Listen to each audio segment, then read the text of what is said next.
फिरा वंदन करू.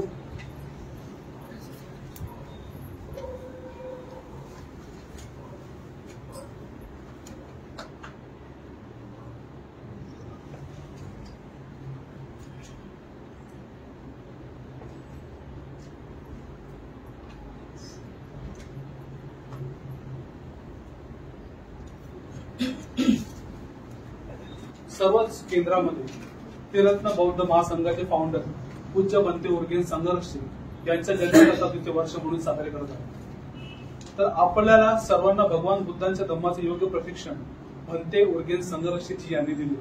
तसेच बाबासाहेबांना अभिप्रेत असलेला नव्या प्रकारचा शिलावर आधारित नव समाज भंते उर्गे संघर्षी यांनी त्रिरत्न बौद्ध महासंघाची निर्मिती करून आपणासमोर साकार केला आहे. म्हणून आपण सर्वांनी भंते संघर्षी यांची कृतज्ञता व्यक्त करणे अतिशय महत्वाचे आहे. तर मी आदरणीय धम्माचार्य जिनरत्न यांना आपल्या समोर भंतेंच्या कृतज्ञतेविषयी काव्य सादर करण्यास विनंती करतो.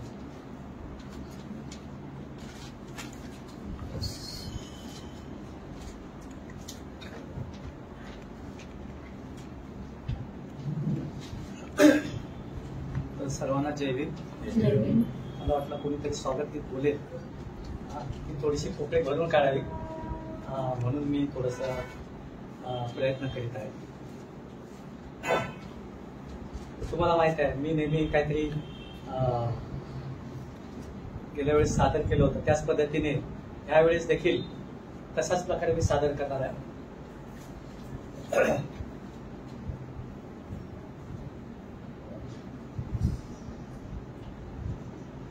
फरिश्तों को नहीं मिलता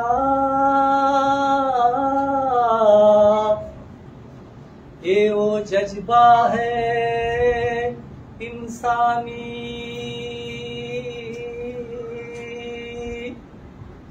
नसीबा साथ दे जिनका वही देते हैं कुर्बान. तर बंधूंनो आणि भगिनींनो, खरंच म्हणजे देवालाही जे शक्य नाही ते ही जी काही प्रेरणा आहे ती मानवाला प्राप्त झालेली आहे. आणि जर आपल्यासोबत पुण्याई असेल तर ते आपलं सर्वस्व अर्पण करतील, आपलं नाही का समर्पण करतील.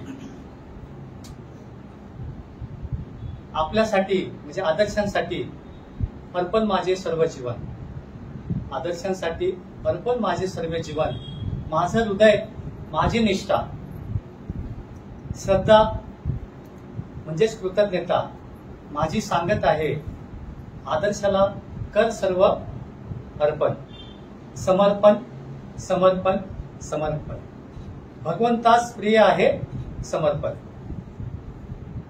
छायेत प्रज्ञा करुणेच्या, छायेत प्रज्ञा करुणेच्या दावे आहेत करुणाकारांचे, वैराशी कर अवय, मित्रता कर सर्वांची, मित्रता कर सर्वांची. तुफान येवो वा वादळ, तुफान येवो वादळ, उभे राहू आम्ही निर्भयपणे, कृतज्ञता माझी सांगत आहे, आदर्शाला कर सर्व अर्पण, समर्पण समर्पण. आदर्श असे मिळाले, आदर्श असे मिळाले, हृदय माझे बहरले, आदर्श असे मिळाले, हृदय माझे बहरले. आणि त्या आदर्शांच्या हातात, त्या आदर्शांच्या हातात हात माझा मिळाला. त्या आदर्शांच्या हातात हात माझा मिळाला.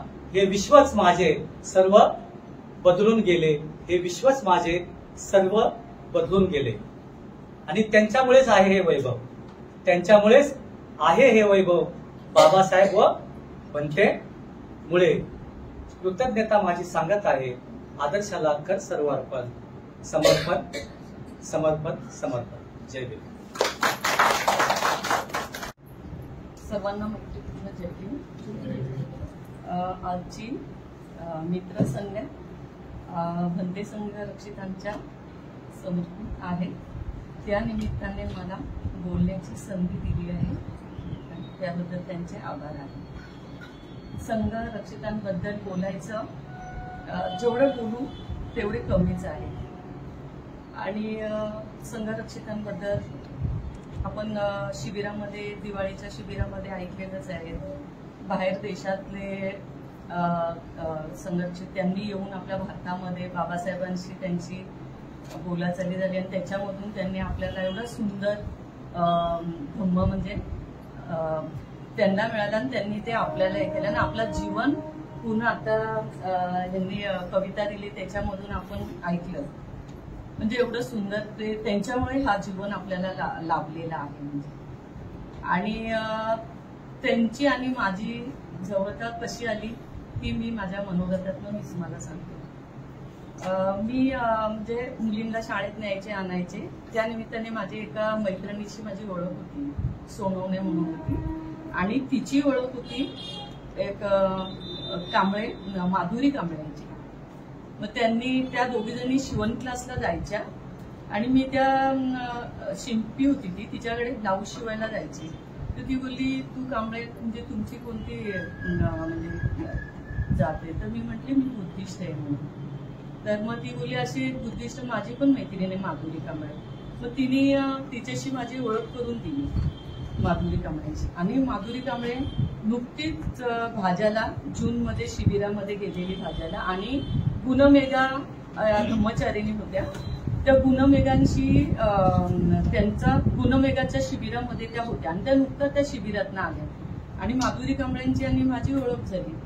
आणि मग माधुरी कांबळेंना मला बघून खूप असं चांगलं वाटलं आणि मला पण तिला बघून खूप चांगलं. तर तिने काय केलं होते, मी आता शिबिरातून आले ना, तर खूप सुंदर असं मी तिथे सगळं बघून आलेली. तर आपण ना माझ्या घरामध्ये पूजा ठेवू, तर माझ्या बरोबर येशील का प्रचार करायला? तर मी म्हटलं हो येईल ना. तर मी गेली तिच्याबरोबर प्रचार करायला. म्हणजे मला पण मी लहानपणापासून रोहिदासवाड्यामध्ये म्हणजे चांभारवाड्यामध्ये राहत होती. मला बुद्ध, बाबासाहेब हे एवढे माहिती नव्हते. म्हणजे फक्त माहिती होते, फक्त जयंती करायचे तिथपर्यंतच माहिती होती. पण त्यांचं बाकीचं हे पूजा बिजा हे ते हे काहीच माहिती नव्हतं. वर्षातनं एकदा आमच्या बहिणीकडच्या गावाला आम्ही जायचो आणि तिथे जयंती बघायचो, एवढंच माहिती होतं फक्त. पण मला पण असं वाटायचं की हे हिंदू धर्मातले लोक किती छान पूजा बिजा हे ते करतात आणि आपल्याला त्यांचं तर माहिती नाही आणि आपलं पण माहिती नाही. म्हणजे दोन्ही साईडने असं तर मनात कुठेतरी असं वाईट वाटायचं असं मनामध्ये.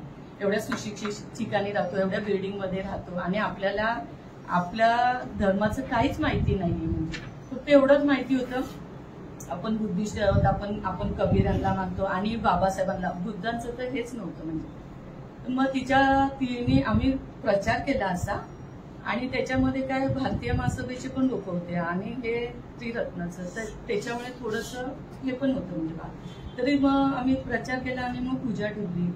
पूजेला आम्ही तिच्या घरी मी गेल्याच्या नंतर मी एवढं सुंदर असं हे पूजेस्थान बघितलं आणि मी एकदम येऊन गेली. म्हणजे बापरे, आपल्यामध्ये एवढं सुंदर आहे म्हणजे. आणि तिथे प्रज्ञाशील म्हणून एक धम्मचारी आलेले आणि मग त्यांनी ती पूजा जेव्हा ते बोलायला लागले ना, तेव्हा मला एवढं ते माझ्या कानावर पडलं, मला खूप असा आनंद झाला का बापरे किती सुंदर आहे आपल्या ह्याच्यामध्ये. आणि मग मी त्या पूजेला तिथेशी मी त्यांना जॉईन झाली. मग मी कधी अशी थांबली नाही.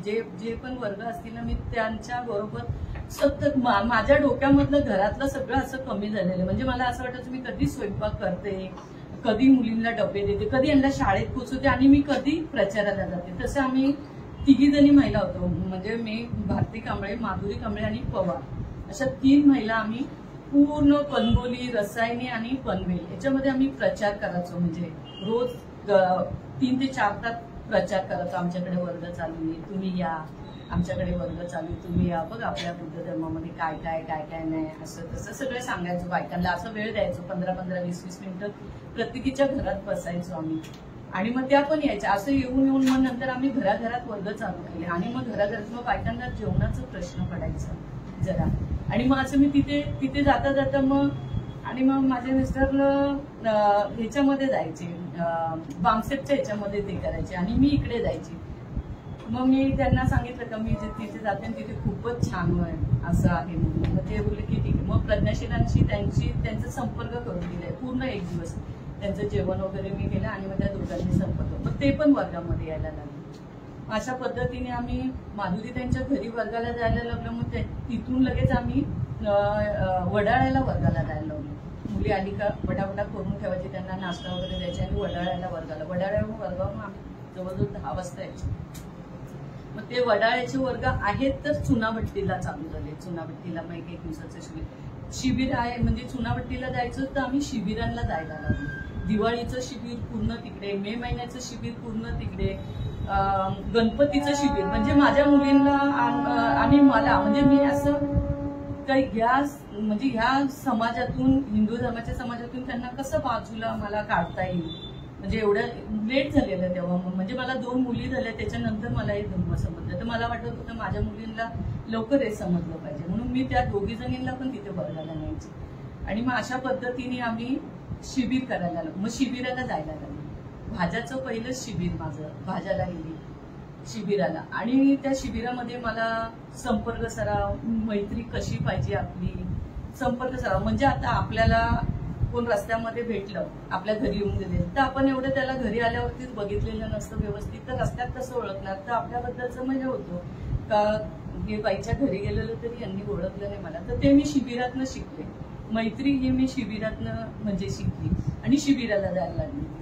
शिबिरातनं जायला लागल्यावर पण मला खूप छान, का एवढं आपण 4 कुटुंबामध्ये माणसं आलं तर आपल्याला किती मतभेद ते होतात, आणि ते शिबिरामध्ये तिथे 150-200 लोक असले तरी किती सुंदर प्रकारे सगळं गोष्टी चालत असतात, तर त्याच्यामधून पण आपल्याला प्रेरणा मिळते. आणि मग तिथे मला त्या शिबिरामध्ये जिमरत्न पण दिसलेले, त्यांचं नवीन लग्न झालेलं, आणि ते नवीन लग्न झालेले लोक फिरायला जातात नवरीला घेऊन, आणि हे त्या शिबिरामध्ये आले होते. तेव्हा मला एवढं हे झालं की म्हटलं बापरे, नक्की ते काहीतरी एवढं चांगलं की एवढं त्याग करून म्हणजे फिरायला जाणारा माणूस इकडे आला असं म्हणजे. आणि अशा पद्धतीने मग माझी संघाकडे वाटचाल झाली. आणि मग तसं बघितलं तर मी खूप लवकर ब्रह्मचारिणी झाली असते, आतापर्यंत व्हायला पाहिजे होती, पण गंमत अशी झाली की आपण बायका असल्यामुळे आपल्याला खूप घराच्या जबाबदाऱ्या असतात. माझी सासू सासरे, मुलींची लग्न, मग त्यांची मुलं, म्हणजे अशा सगळ्या अडचणी वाढत गेल्या. आणि मग त्याच्यामुळे मग शिबिरापासून थोडी वेगळी राहिली. आता गेल्या वर्षापासून मला पूर्ण चांगला वेळ मिळाला पाहिजे, तर मग मी असं केलं की आता मी संघाला हा वेळ माझा मी असं नाही काढणार घरामध्ये, किती पण आपल्याकडे संपत्ती असू दे, पण त्या संपत्तीचा काहीच उपयोग नाही. जेव्हा आपण संघामध्ये जेव्हा इथे 4 लोकांमध्ये येतो, 4 शब्द ऐकतो, तेव्हा आपला माइंड पूर्ण असं स्वच्छ आणि एकदम छान वाटतं, असं म्हणजे आपल्याला खूप सुंदर वाटतं. आता कालच आलं आणि आमचा विषय झाला की स्मृती कशी असावी आपली, तर त्याच्यामधून म्हणजे मला लगेच आज दुपारी जेवली आणि बसलेली तर मला लगेच आठवलं, म्हटलं मुली फुलं आणायला गेलेत, कधी येणार या, चल आपण जाऊया 2 जण आणि साफसफाई, म्हणजे असं. आणि त्याच्यातून प्रेरणाच मिळते म्हणजे, आणि खूप सुंदर वाटतं मी इथे येते, आणि जे पण काय मी आज आहे इथे बोलते, मी खूप वेगळी हे होती, म्हणजे अशी मुलगी होती, म्हणजे खूप अशी लाजणारी. कधी म्हणजे आमच्या घराची अशी पद्धत होती की मुलींनी असं पुढे जायचं नाही कधी, आणि मग नंतर तेच आपल्यावर तेच संस्कार असतात. जरी मी लग्न झाले, जरी माझा नवरा बोलला की किती पण फ्री, म्हणजे तू फिर, पाणी दे, हे दे ते दे, तरी पण माझ्या याच्यावर तेच होतं, म्हणजे की माणसांच्या असं पुढे असं जायचं नाही, लगेच चहा घेऊन जायचं नाही, चहा द्यायचा ना, आतमध्ये जाऊन बसायचं असं.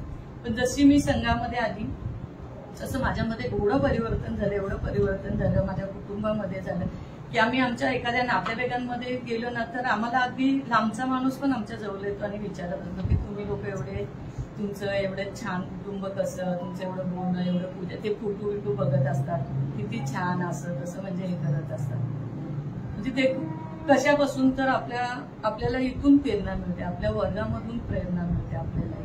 आणि माझ्या जीवनामध्ये सगळ्यात जे काय मी घडली असेल आता, तर ती फक्त संघामुळेच. आणि खूप असे चढ उतरच्या गोष्टी आल्या, खूप असं काय काय गोष्टी घडतात वगैरे, पण ते घडल्याच्या नंतर आपल्याला खूप असं तुटल्यासारखं होतं. पण आपल्याला परत आपण वर्गामध्ये आलो की आपल्याला एक ताकद मिळते इथे अभ्यास करायला. त्या दिवशी मी इथे वर्गामध्ये आली तर आपले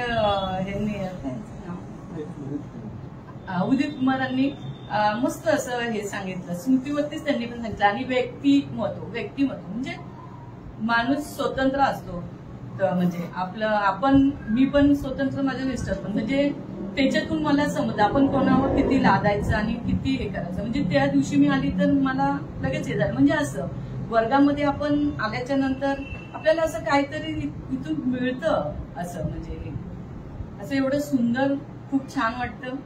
आणि ह्याच्या पुढे पण मी संघाला म्हणजे अशीच जॉईंट राहणार जोपर्यंत माझे जीव आहे तोपर्यंत.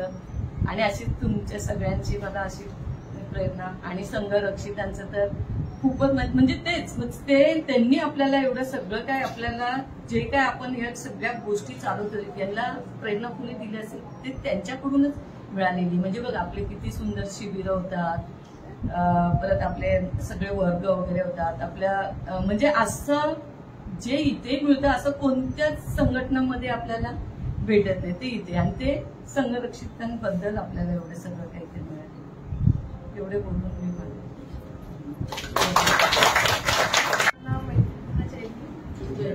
मी धर्ममित्र जान्हवी भोसले. मी ऍक्च्युली याच्यासाठी प्रिपेअर्ड नव्हते की मला असं बोलायचं, म्हणून मी एकदम लास्ट मोमेंटला ठरवलं होतं. त्याच्यामुळे म्हणजे जर का काय चुकीचं वगैरे बोलले तर अधिक सॉरी बोलते मी. त्याच्यानंतर मी कर्मचारी जीवरत्न आणि तुमच्या सगळ्यांचे आभार मानते की मला इथे बोलायचा चान्स दिला. तर मी 2018 मध्ये म्हणजे मी 9वीत असताना त्रिरत्नमध्ये आले होते. ते पण एक मेडिटेशनचा कोर्स करायचा होता. म्हणजे मी वेगळं इमॅजिन केलं होतं की वेगळं असेल शिबिर वगैरे सगळ्या गोष्टी. पण त्याच्यात तिथून तिकडे गेल्याच्या नंतर मग कळालं की नाही, त्याचा विचार केला होता बरोबर खायचं नाही. मग तिथे 1 दिवस स्पेंड केला, 2 दिवस स्पेंड केला, तर 4-5 दिवसांचं शिबिर संपत आलं. पण जेव्हा संपत आलं तेव्हा असं वाटत होतं की हे म्हणजे इथून अजून पुढे एक्सटेंड व्हावं, हे संपूच नाही. म्हणजे फर्स्ट डेचा अनुभव, त्या पहिल्या शिबिराचा आणि लास्ट डेचा अनुभव कम्प्लिटली वेगळा होता. मग मला तिथूनच त्या शिबिरातूनच त्रिरत्नमध्ये रुची निर्माण झाली. त्याच्यानंतर मग थोडामध्ये पॉज आला. त्याच्यानंतर सत्यकुमार सरांनी बांडक्या स्कूलमध्ये व्यक्तिमत्व विकासाचे वर्ग स्टार्ट केले होते. मग मी तिकडे जायला लागले. म्हणजे आमच्या फॅमिलीतून कम्प्लिटली त्रिरत्नामध्ये ऑलरेडी ते कन्वे झाले होते की आम्ही 3 जण म्हणजे 3 भावंड आणि मम्मी आणि मावशी यायचो. त्याच्यानंतर मग मी विचार केला की ना आता इथून पुढे कंटिन्यूच करायचं. आणि कंटिन्यू करायचं म्हणजे ह्याचा अर्थ असा होता की म्हणजे मला कुठे ना कुठे इंटरेस्ट येतच होता, तो प्रश्नच नाही. पण तरी सुद्धा त्रिरत्न सुद्धा मला बऱ्याच गोष्टींमध्ये हेल्प भेटत होती. म्हणजे लाईफ प्रॉब्लेम्स पासून करिअर काउन्सिलिंग पर्यंत सगळ्या गोष्टींमध्ये मी नेहमी जीवरत्न सर आणि सत्यकुमार सरांच्या नेहमी कॉन्टॅक्टमध्ये होते स्टार्टिंग पासून. म्हणजे कोणता जरी प्रॉब्लेम आला की पहिला फोन त्यांना जायचा की सर असं असं झालंय. म्हणजे जेवढे पण लाईफमध्ये हार्ड सिच्युएशन आले असतील किंवा काय, तेव्हा त्रिरत्न माझ्या बरोबर होतं. म्हणजे मी स्कूलमध्ये असल्यापासून ते आता मेडिकल युनिव्हर्सिटी पर्यंत त्या गोष्टी आहेत. प्लस जेव्हा मी कॉलेजला लागले होते ते बीडला, तेव्हा माझा सगळ्यात मोठा प्रश्न होता की तिकडे जायचं कसं. आणि प्लस कोणीच ओळखीचा नव्हतं. त्याच्यामुळे मग पण तिथे पण प्रॉब्लेम जो सॉल्व्ह केला तो त्रिरत्नामुळेच झाला. कारण की आता पण मी ज्यांच्या घरी स्टे करते किंवा जे करते ते सुद्धा त्रिरत्नमधले ब्रह्मचारीच आहेत. सो त्यांचं असं आहे की त्रिरत्नमधून कोणी पण आलं तर माझं घर नेहमी उघडं असेल हेल्प करण्यासाठी. सो हा जो बिहेवियर आहे, हे जे मैत्री आहे ती आपल्याला फक्त त्रिरत्नमध्येच बघायला भेटते. त्याच्यानंतर मग म्हणजे मला वाटलं नव्हतं की मी एवढं पुढे कंटिन्यू करेल. तेव्हा स्टार्टिंगला वाटत होतं की ठीक आहे थोडाफार इंटरेस्ट आहे. पण त्याच्यानंतर वर्ग, मग घरी वर्ग सुरू झाले. त्याच्यानंतर GFRचं ऍप्लिकेशन, मग सगळ्यांबरोबर तिकडे पुण्याला GFR साठी जायचं वगैरे. म्हणजे स्टार्टिंगला त्या शिबिराला तरी एवढं इंटेन्शनच नव्हतं की एवढं कम्प्लीट करायचं आहे. बट एवढ्या पुढे जाईल हे माझ्या स्वतःच्या एक्सपेक्टेशनच्या बाहेर होतं. प्लस बिहेवियर मध्ये खूप चेंज झाला. म्हणजे स्कूलमध्ये असतानाचा आणि आज ह्याच्यामध्ये कम्प्लिटली डिफरंट पर्सनॅलिटी वाटते मला माझी तरी. म्हणजे अजिबात स्कूलमध्ये असताना बोलण्याचं कॉन्फिडन्स नसतं आणि त्याच्यानंतर मग परिषदेमध्ये जेव्हा मी एवढ्या लोकांसमोर स्पीच दिला होता, परफॉर्म केला होता, त्यामध्ये त्रिरत्नाचा खूप मोठा हात आहे. म्हणजे कॉन्फिडन्स लेवल बिल्डअप करण्यापासून ते बिहेवियर चेंज करण्यापर्यंत. प्रत्येक वेळी लोकांना वाटतं की जर का बिहेवियर चेंज करायचा तर मग आपल्यामध्येच काहीतरी चूक असेल, पण तसं नसतं. पण त्रिरत्नमधून कळालं की स्वतःला जर का डेव्हलपमेंट जरी करायचं असेल तरी सुद्धा किती इम्पॉर्टंट आहे. प्लस दुसरी गोष्ट असं नाही की म्हणजे स्टार्टिंग पासून बुद्ध धर्माच्या कॉन्टॅक्टमध्येच नव्हते, होते, असं नव्हतं की त्याच्याबद्दल काहीच माहित नव्हतं. पण त्रिरत्नमध्ये येऊन जेवढं डीप नॉलेज झालं की ऍक्च्युअल मध्ये बुद्ध धर्म काय, बुद्धांच्या शिकवणी काय, किंवा बाबासाहेबांनी आपल्याला काय काय दिलंय, ह्या सगळ्या गोष्टी इथे आल्याच्या नंतरच जास्त डीप मध्ये कळायला लागलं. सो मी खूप थँकफुल आहे की मला त्रिरत्न भेटलं म्हणून, त्याच्यामुळे एवढं डेव्हलपमेंट झालं माझं. त्यामुळे थँक्यू.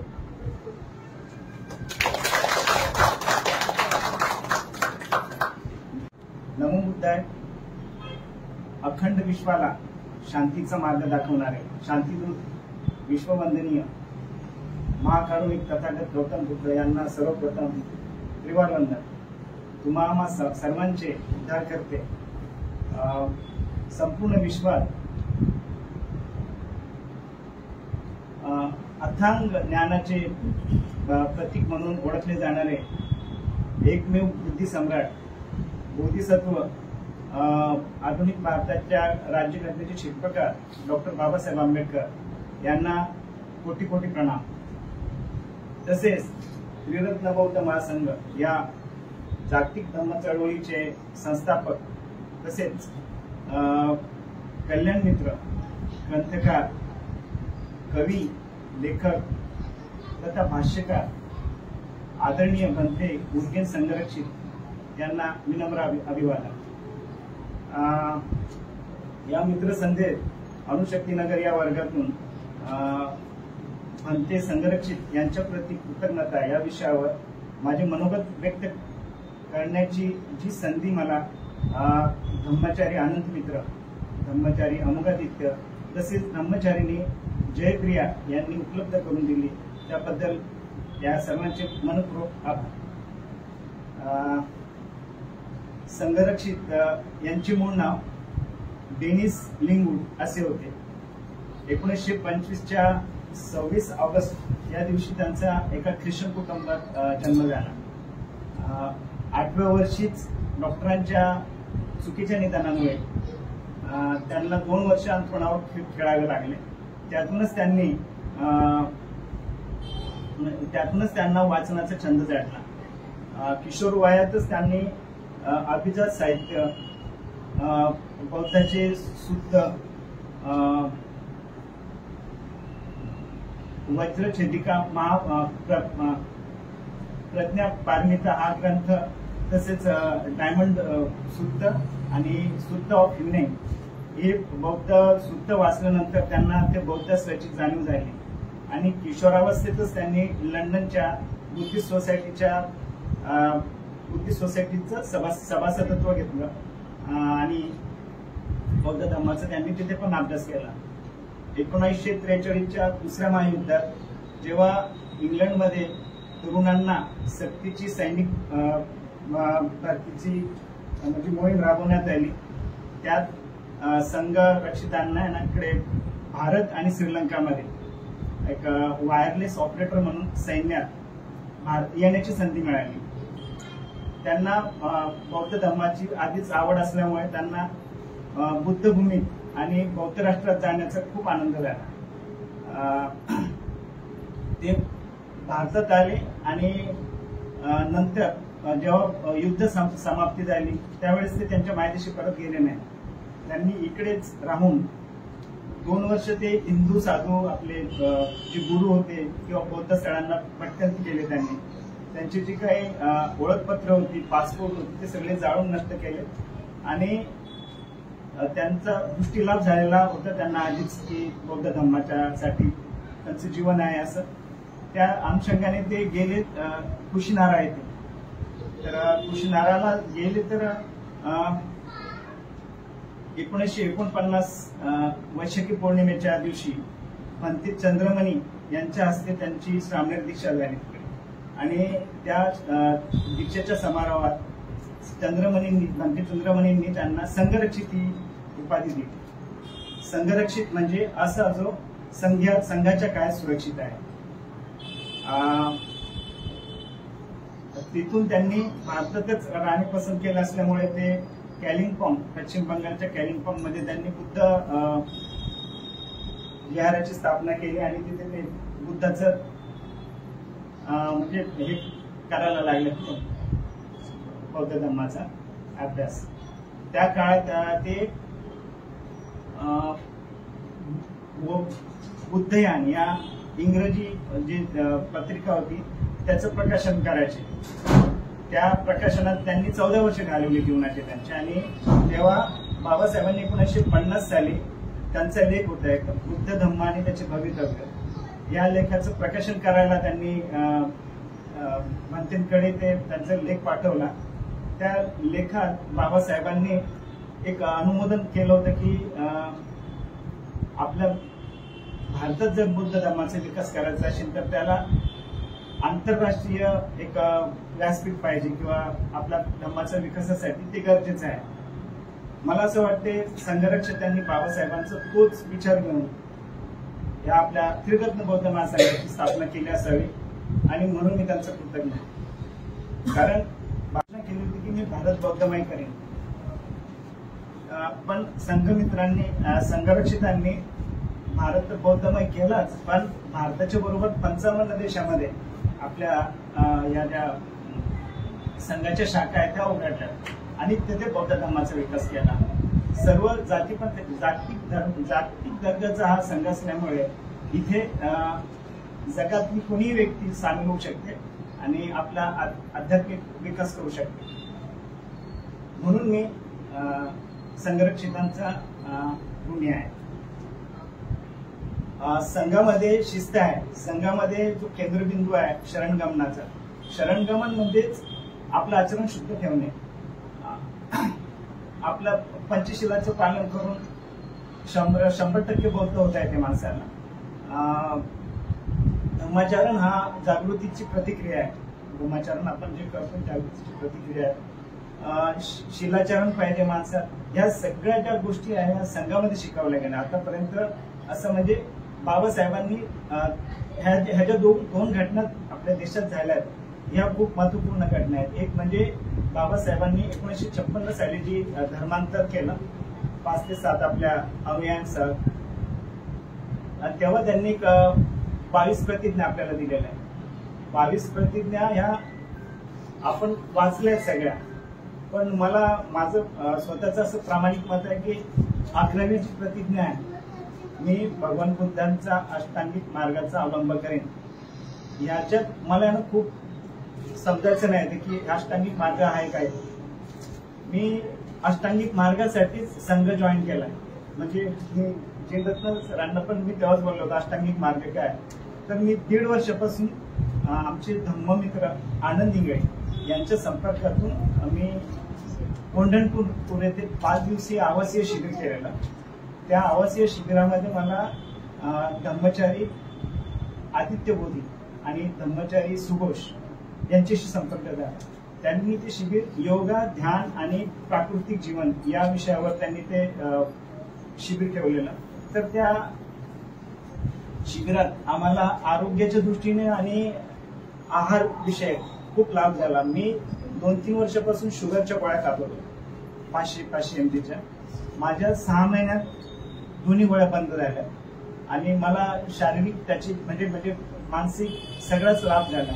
तर हे याचं कृतज्ञता मी सुघोष सरांशी, म्हणजे त्यांनी मला सतत संपर्क ठेवला माझ्याशी 6 महिने आणि मला म्हणजे त्याचा फायदा झाला. तसेच बाबासाहेबांनी त्यावेळेस 22 प्रतिज्ञांचं घर. तर ह्या कारणामुळे मी या सगळ्यांचं ऋणी आहे.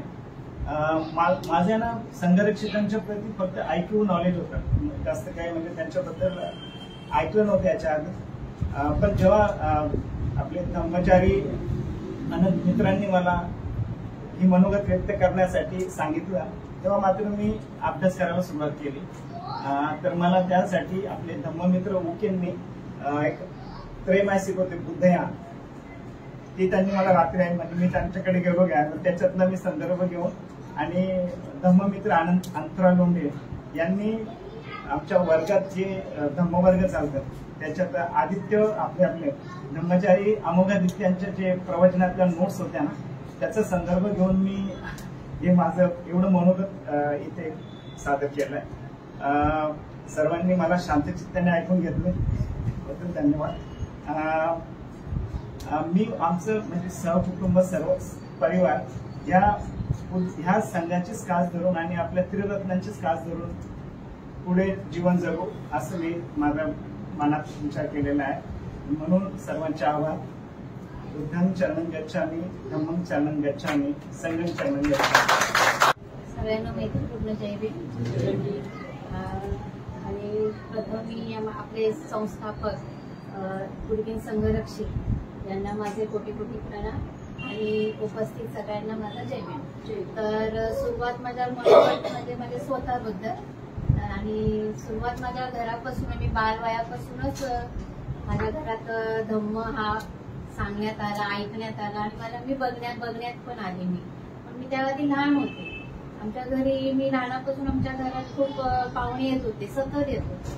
म्हणजे आम्ही छोटे असताना 3-4 वर्ष म्हणजे माझा जन्म झाल्यानंतर बाबांचा जो संघामध्ये जो सामील झाले 1979 सालीपासून, त्याच्यानंतर त्यांची दीक्षा झाली, धम्मचारी झाले. पण तेव्हा आम्ही लहानच होतो.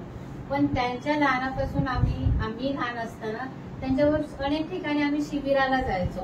मुख्य करून आमचं शिबिर जास्त करून दापोलीला खूप झालेले होते. तर दापोलीला एक मस्त मोठा हॉस्टेल आहे आपलं आणि तिकडची जी ही होती रचना होती ती खूप छान होती हॉस्टेलचं. आणि एक प्रकारे आमचं नेहमी गावाला जाणं खूप असायचं. तर बाबा आम्हाला सहकुटुंबासकट आम्हाला घेऊन जायचे. आम्ही अर्धे गावी जाण, नाहीतर मग कधी हॉस्टेलमध्ये. आणि हॉस्टेलमध्ये दर दिवाळी असो नाहीतर मे महिना असो आम्ही ते शिबिरात असायचो.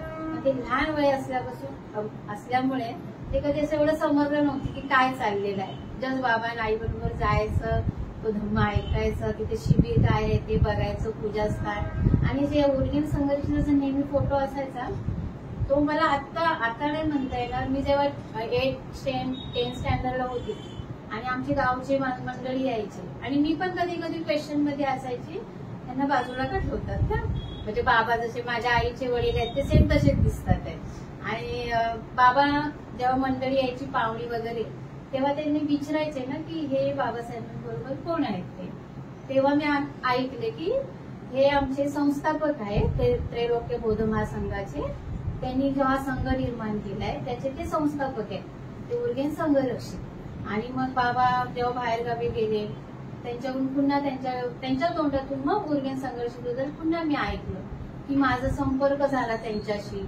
म्हणजे आयात होते त्यावेळी पण होते आणि आता या 5 वर्षाच्या अगोदर पण मला त्यांची माहिती होती, जरी संपर्क नाही झाला. पण जेवढं आकलन होत गेलं मला की तेवढं कळण्यात आलं की ही जी रचना आहे आपली ह्या संस्थेची ती सगळी कोणामुळे आहे, आपल्या संघरक्षकांमुळे आहे. तर तेवढं माहिती पडलं. पण माझा जीवनात जेव्हा बदल झाला, लहानापासून तर आहेच आहे बाबांच्या या सगळ्या येण्या जाण्या पाहुण्यांमुळे. शिबिरात आमचा दर शनिवारी वर्ग ठरलेला होता वडाळाचा वर्ग. तिथे आम्ही नेहमी जायचो बाबांबरोबर. पण तिथे वर्ग असायचा वर्ग चालू असायचे. आम्ही ध्यान हे मी करायची. पण जेव्हा शाळेत गेली 10वीला गेली तेव्हा ध्यान हे मला खूप आवडायला लागलेलं त्यावेळी. आणि हे दिवाळीचं 5 दिवसाचं शिबिर, त्यामुळे खूप बरं वाटायचं की शिबिर छान आहे 5 दिवसामध्ये. पण नेहमी असे प्रश्न काय यायचे, कारण की सार्वजनिक राहिल्यामुळे तिथे चाळीमध्ये असल्यामुळे वरळी बिळी चाळमध्ये मी राहत होती. तिथे सार्वजनिक लोक होते. मग कोणी मुसलमान होते, कोणी हिंदू होते. तिथे गणपतीचे खूप सण साजरे व्हायचे. तेव्हा नेहमी प्रश्न पडायचा, आपण काहीच करत नाही. नेहमी आपलं शिबिर नाही तर ते वर्ग. तर आई बाबा कधीच नाही, बाबा कधीच नाही एक्सप्लेन कधी करायचे नाही. ते नेहमी बोलायचे या पहा, त्यांचा हाच शब्द ठरलेला असायचा. या बघा, तुम्हाला आवडला तर पट करा आणि नाहीतर नका येऊ. त्यांनी कधी सांगितलं की नाही तू येच आलीच पाहिजे, तुला हेच करायलाच पाहिजे, त्यांनी कधी फोर्स केला आतापर्यंत पण नाही. एवढी वर्ष झाली प्रत्येकाच्या तोंडून मी ऐकते की बोधिसत्व धम्मचारी आहे, तुझे वडील आहेत, तुम्ही धम्मचारी झाला पाहिजे. पण बाबाकडून अजूनपर्यंत मला तरी फोर्स आला नाही. आला असेल, बोलतात मला की बाय जातेस ना वर्गाला वगैरे, जात जा, तुला जेवढी संधी मिळेल जात जा. घर आहे, कुटुंब आहे, संसार आहे, अडचणी येतात, खूप येतात. मागे म्हणून जास्त नाही बघायचं, पुढे पुढे जात जायचं, एवढंच त्यांचं मार्गदर्शन असतं. पण ते कधी हे करत नाही की तू घे जा, पुढे पुढे कर आणि जा, तू वर्गाला जा, शिबिराला जा. फक्त मला सूचना देणार, फक्त मला सांगत राहणार ते आणि नेहमी कम्युनिकेशन करत राहणार. बाय वर्गामध्ये काय झाले, कोण आहे वर्गामध्ये, ब्रह्मचारी कसे आहेत, तुमच्या वर्गामध्ये चॅप्टर कसं आहे. म्हणजे बाबांचं हितगुज चालूच असतं माझ्याजवळ. जरी मी जात नसेल असेल, बाबांचं नेहमी बोलणं असतं. तर हे मी जर माझ्या लहानापासून ते आतापर्यंत तेवढ्यापुरतीच मला थोडी माहिती होती. पण आपले धम्मचारी अनंत मित्र मला नेहमी फोर्स करायचे, संघमित्र धम्ममित्र झालीस, वर्गाला जाणार, वर्गाला जात जाणार. नेहमी मला बोलायचे तुम्ही वेळ काढेल मी जाईल. कारण की काय होतं, एकदा लग्न झालं म्हणजे माझ्या दृष्टिकोनातून मी आईकडे होती, म्हणजे ते माइंड वेगळंच होतं आईकडे असताना. पण लग्न झालं तर मॅटर होतात, त्यामुळे काय इच्छा असते नसते पण मी जायची. माझी इच्छा स्वखुशीने मी यायची, शिबिर करायची, वर्ग करायची, वडाळ्याच्या वर्गाला जायची. आणि मग इकडे जेव्हा नवी मुंबईचं 2015ला स्टार्ट झालं तेव्हा मी सर कन्फ्युज होती की 2 कम्युनिटी का झाले, ऑफिस सेंटर का झाले. सुभाषला नेहमी बोलायची का सेंटर झाले ना 2, आपले सुनावटी सेंटर आहे ना, सगळ्यांसाठी आहे. सगळे येत होते, ठाण्यापासून, कल्याणपासून, पनवेलपासून सगळे येत होते. त्यामुळे खरंच मी नवी मुंबई सेंटरला मी किती 2-4 महिने तरी आली नव्हती. मी त्या कन्फ्युज मध्येच होती ना, तिकडे पण नाही इकडे पण नाही. नंतर मग ठरवलं, अनंत मित्र बोलायचे येत जा, वेळ भेटला ते जा, पनवेल तुझ्यासाठी लांबच आहे पण कधी. मग मी फक्त पनवेलला हार्डली 4 वेळाच आली आहे, म्हणजे वर्षातून एकदा अशी शिबिरं केली आपली चुनाभट्टीची. त्याच्यानंतर मग आनंद मित्रांनी जेव्हा GFRची पुन्हा मला फोर्स केलं, GFRच्या वर्गाला याचं विनंती कर, तर कुठेतरी वाटलं आता आपण आहे वर्गाला पण अटेंड होतोय, कधीतरी होतोय पण होतोय. आपण जुने आहोत, थोडीफार माहिती आहे संघाबद्दल, आहे सगळ्या धम्मचार्यांबद्दल आहे, इकडचे रूल फॉलो कसे होतात आहे. त्यामुळे असं स्वतः मनापासून वाटलं की चला GFRचा आपण विनंती. सर पण माझ्या पडेल चिंतन की फॉर्म भर, तू खूप तुम्ही जुने व्यक्ती आहे, तुम्हाला अनुभव आहे, तुम्ही बोलू शकता. आणि माझं हे जे बोलण्याची जी हिंमत आहे ते मी श्रेय आमच्या चिंतन सरांना देते. कारण की आम्ही जे वर्गाला स्टार्ट झाली ते मी बोलतं गेलं, मला खरंच मी बोलती झाली की प्रत्येक गोष्टीला आपण आन्सर देऊया का हा पहिला प्रश्न पडायचा. पण द्यायला काय होतं, विचारायला काय होतं, पण त्यांनी सहजपणे मला आन्सर द्यायचे, त्याचे उत्तर मला सांगायचे. त्यामुळे खूप बरं वाटलं की आहे वर्गामध्ये पण आपण बोलू शकतो. पण कधी धाडच नाही झालं, कधी बोलली पण आहे शिबिरामध्ये. मनोगत मी एकदाच ठाणे शिबिराला मी केलं होतं. तिथून मला आदित्य बोधींची प्रश्न भेटली की वाव संघमित्रा बोलू शकतेस तू, छान बोलतेस तू. त्यामुळे मला अजून थोडं बरं वाटलं. नंतर मी आता या दिवाळी शिबिराला जे मनोगत केलं तर खूप जणांकडून अशी हे भेटलं की छान बोलतेस तू, बोलू शकतेस तू, छान बोलतेस तू. प्रत्येक गोष्ट जरी मांडता येत नाही, माझा एक वीक पॉइंट आहे, मला मांडता येत नाही कुठली गोष्ट. कारण का तू खूप सिस्टमॅटिक आहे ना, आपण जसं आहे तसं बोलायला पाहिजे. चुकीचं बोललं तर दुसऱ्याला तो संदेश वेगळा जातो. हे माझ्या वडिलांकडून ऐकले, सुभाषकडून ऐकले आणि जिंकत जसं आहे तसं सांगायचं. त्यासाठी मला ती थोडी भीती असते. आपण बोलतो ते बरोबर आहे का आपलं, पुढे चुकते की नाही. जसं पुस्तकात संघर्षाने लिहिलंय, बाबासाहेबांनी लिहिले, ते आपण मांडू शकतो का, ते कुठला साल आहे ते सांगायचं आहे आपल्याला. त्यासाठी मी थोडे ते पाठी होते स्वतःसाठी की मला तेवढी मांडता येत नाही. पण प्रयत्न करेन मी सर, आणि करेन ह्याचा प्रयत्न अजून करेन मी. आणि संघरिक्षांबद्दल काय सांगायचं, हे जे आपला वर्ग चालू आहे, जनरल वर्ग, जनरल शिबिर, हे त्यांच्यामुळेच आहे, त्यांच्या सगळ्या रचनेमुळेच आहे. त्यांनी जे बाबासाहेबांनी त्यांची ज्या भेटी झाल्या त्यांच्या या सगळ्या गोष्टीमुळे त्यांनी एक संस्था आपली निर्माण केली आणि सरांनी सांगितलं होती की त्यांच्यामुळेच हा संस्था सगळा वर्ग निर्माण झालाय. आपल्या ज्या कम्युनिटी शिबिर, त्यांची रचना, व्यवस्थापक, मग धम्मसाहेब पासून धम्ममित्र, धम्मचारी आणि मग उपासक, या सगळे त्यांची टीम असते. हे जेव्हा GFR मध्ये मी सामील झाली त्यामुळे मला हळूहळू कळलं की हे सगळं कसं सिस्टमॅटिक असतं. जरी मी कधी आज हो नाही बोलते पण हा रूल चालूच असणार. मी माझ्यापुरती जरी पाहिलं पण हे सगळं चालूच असणार, कारण की हे सगळं संघर्षाने मांडून ठेवलेलं आहे. प्रत्येक गोष्ट सिस्टमॅटिक झाली पाहिजे. मग तो वर्गाला कोणी व्यक्ती येवो ना येवो, शिबिरं झाली पाहिजे. तुम्हाला दिवाळीमध्ये शिबिर तुम्ही केले पाहिजे, ते माझ्यावर डिपेंड आहे. ते मी स्वतः करू शकते. पण ही जी सिस्टम रचना केली संघरक्षितांनी ती खूप मोलाची आहे सगळ्यांसाठी. आणि माझ्यासाठी मला खूप म्हणजे आनंद आहे की शिबिर हे माझ्यासाठी खूप बरं वाटतं. मला जरी वन डे शिबिरं पण मी भरपूर केली, लहानापासून ते लग्न झाल्यापर्यंत ते आतापर्यंत. वन डे शिबिरामध्ये पण मी भरपूर एन्जॉय केलाय, शिबिराचा आनंद घेतलाय. वर्ग काय आहे ते जे आपलं शिबिर झाल्यावर जो आपल्याला पॉइंट देतात ना विषय, त्या मला खूप लहानपणी, नंतर आता पण प्रश्न पडतो, अरे शाळा कधीच सुटणार नाही. शाळेमध्ये पण आपले विषय असतात, प्रश्न असतात, तसं शिबिरामध्ये पण आपला एक टास्क दिलेला असतो की हे आपले विषय आहे, त्याच्यानंतर तुम्ही एक एक करून मनोगतपणे बोला. तर हे पुन्हा येतं माझ्या वाटेला तरी येतं. मला नेहमी वाटतं की पुन्हा शाळा चालू होते, पुन्हा आपण शाळेत आल्यासारखंच होतं चालू माझं. म्हणजे हा माझा विचार आहे की नेहमी मी घरी गेल्यावर वाटतं अरे आपला धम्म संघ पण कसा आहे, पुन्हा शाळेसारखाच आहे, सिस्टमॅटिकच आहे की ते अभ्यास केलाच पाहिजे. अभ्यास केल्यापासून कोणी पुढे जाऊ शकत नाही. हे नेहमी माझी अंडरलाईन असते या गोष्टीवर. मग गेलंच पाहिजे, वर्गाला गेलं पाहिजे, तरच आपल्याला हा जो विषय चालू आहे आमचा, जो वर्गामध्ये आधी अष्टांगाचा विषय चालू आहे, सम्यक दृष्टी, भवचक्र, तर ह्याचा खोल अभ्यास झाला पाहिजे हे नेहमी मला वाटतं. पण काही कारणावर घराच्या अडचणी असल्यामुळे मी थोडी त्या टाळते, थोडी स्टॉप होते की होईल कधीतरी मी करेल. हा माझा सतत प्रश्नचिन्ह आणि उत्तर पण भेटत असतं, पण मी प्रयत्न करेल. आणि आपल्या हात्रे लोके बौद्ध संघ आहे जो आपला आहे त्याचे खूप खूप आभारी आहे मी. आणि आपले जे सगळे धम्मचारी आहेत त्यांचे मी आभारी आहे. सगळ्यांना मैत्रीपूर्ण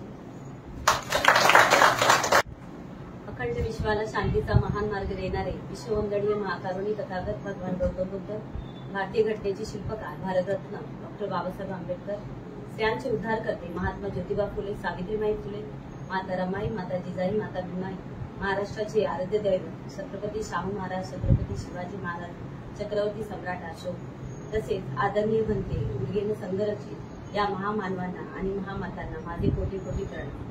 येथे बसलेले धम्मचारी, धम्ममित्र या सर्वांना माझा मैत्रीपूर्ण जयते.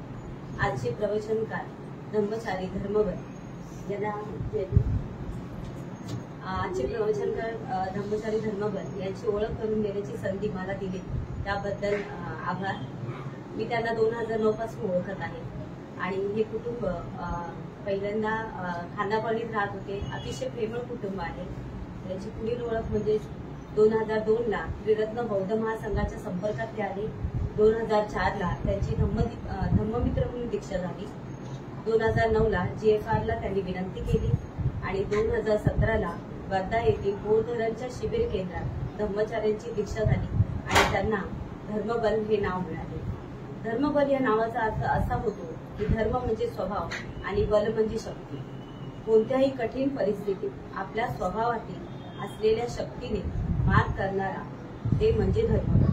आपले गृहस्थी जीवन जगताना ते कुटुंब व नोकरी सांभाळून ते धम्माच्या मार्गावर आरूढ आहेत. तसेच त्यांचे वडील धम्ममित्र होते. तसेच त्यांच्या पत्नी, त्यांची मुलं सुद्धा धम्ममित्र आहेत. हे पूर्ण कुटुंब धम्म मार्गावर चालत आहे.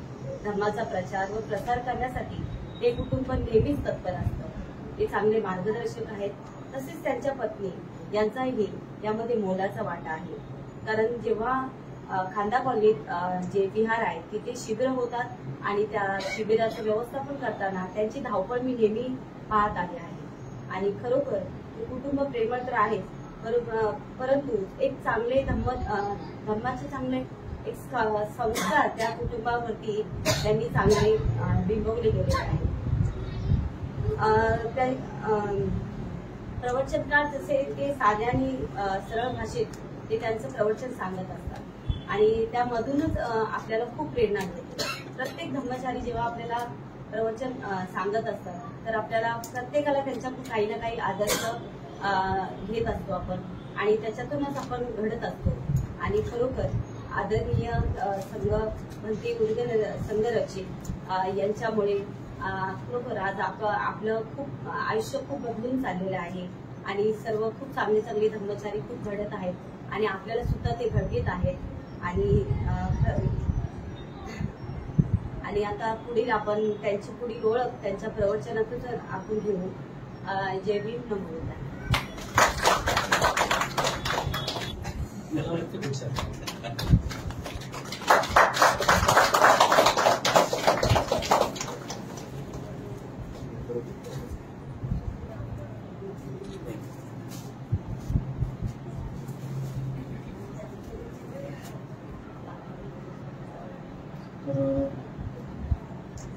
आदरणीय धर्मचारी धर्मपती यांना विनंती करतो की त्यांनी आपलं प्रवचन सुरू करावं.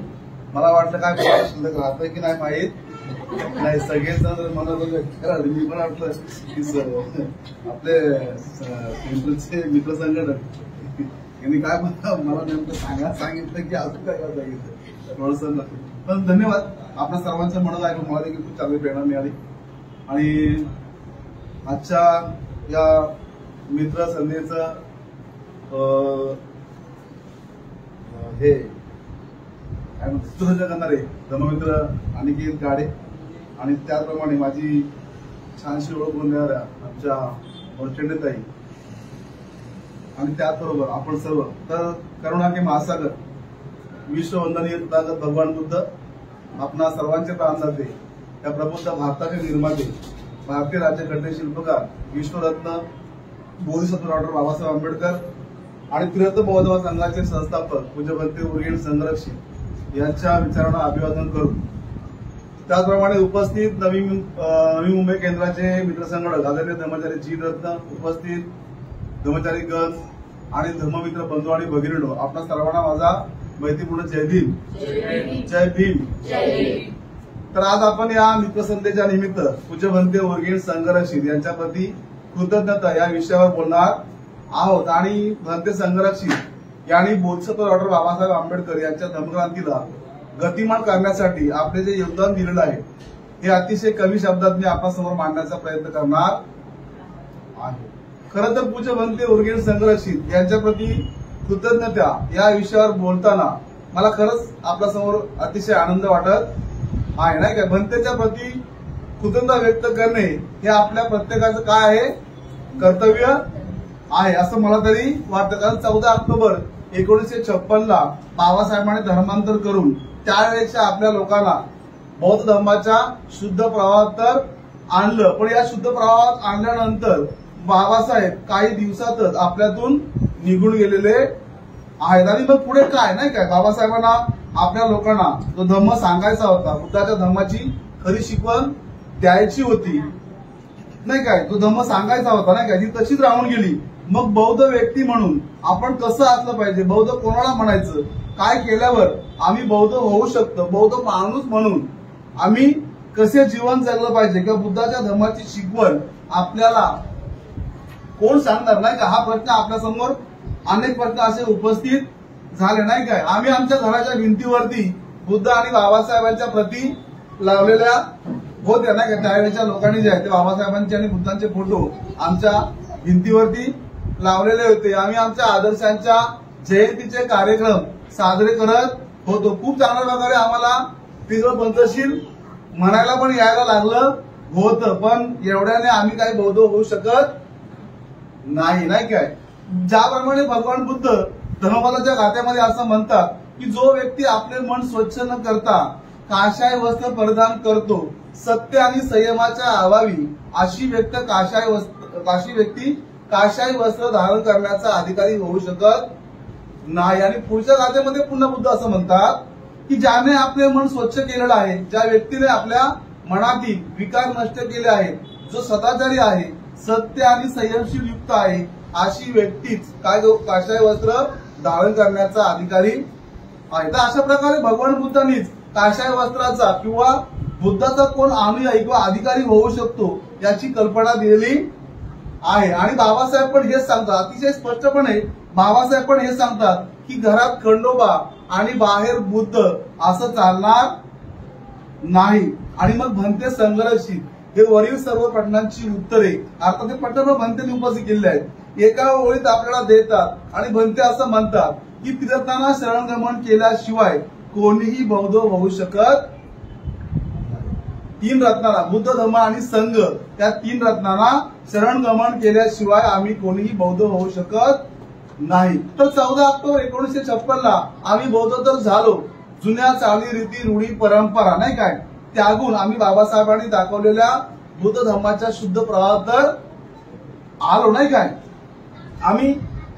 तर पण बाबासाहेबांना अभिप्राय असलेला एक बौद्ध व्यक्ती किंवा एक बौद्ध माणूस म्हणून आपण कसे असलो पाहिजे, त्यासाठी काय करावे लागते, यासाठी मात्र आम्ही कसे होतो, याविषयी मात्र आम्ही कसे होतो, एकूणच अज्ञानी होतो. नेमकं आम्ही बुद्ध म्हणून काय केलं पाहिजे, बौद्ध म्हणून आम्ही काय केलं पाहिजे, कसं राहिलं पाहिजे, कसं वागलं पाहिजे, काय खाल्लं पाहिजे, काय प्यायलं पाहिजे, याच्याविषयी आम्हाला काही कल्पना नव्हती. मी माझ्या स्वतःच्या घरातला उदाहरण म्हणून या ठिकाणी देऊ इच्छितो.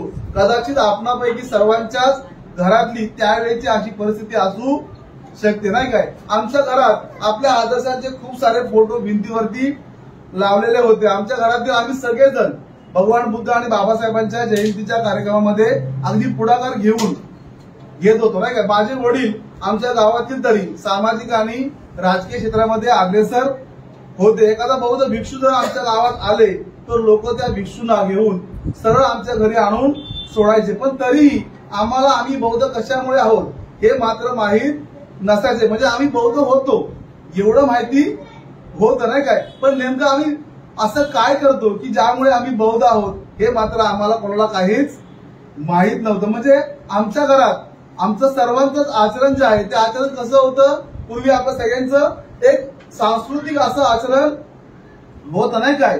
माझी जीवनशैली ती फार विचित्र होती. म्हणजे बुद्धाच्या शिकवणीशी किंवा आचरणाशी आमचा काहीही संबंध येत नव्हता. सगळं कसं आमचं सांस्कृतिकपणे चाललं होतं. म्हणजे धम्माशी आम्ही कनेक्ट नव्हतो. भगवान बुद्ध आणि त्याचा धम्म हा एकमेव ग्रंथ आमच्या घरात सोडल्यास इतर बौद्ध साहित्य सुद्धा आमच्या घरी नव्हते.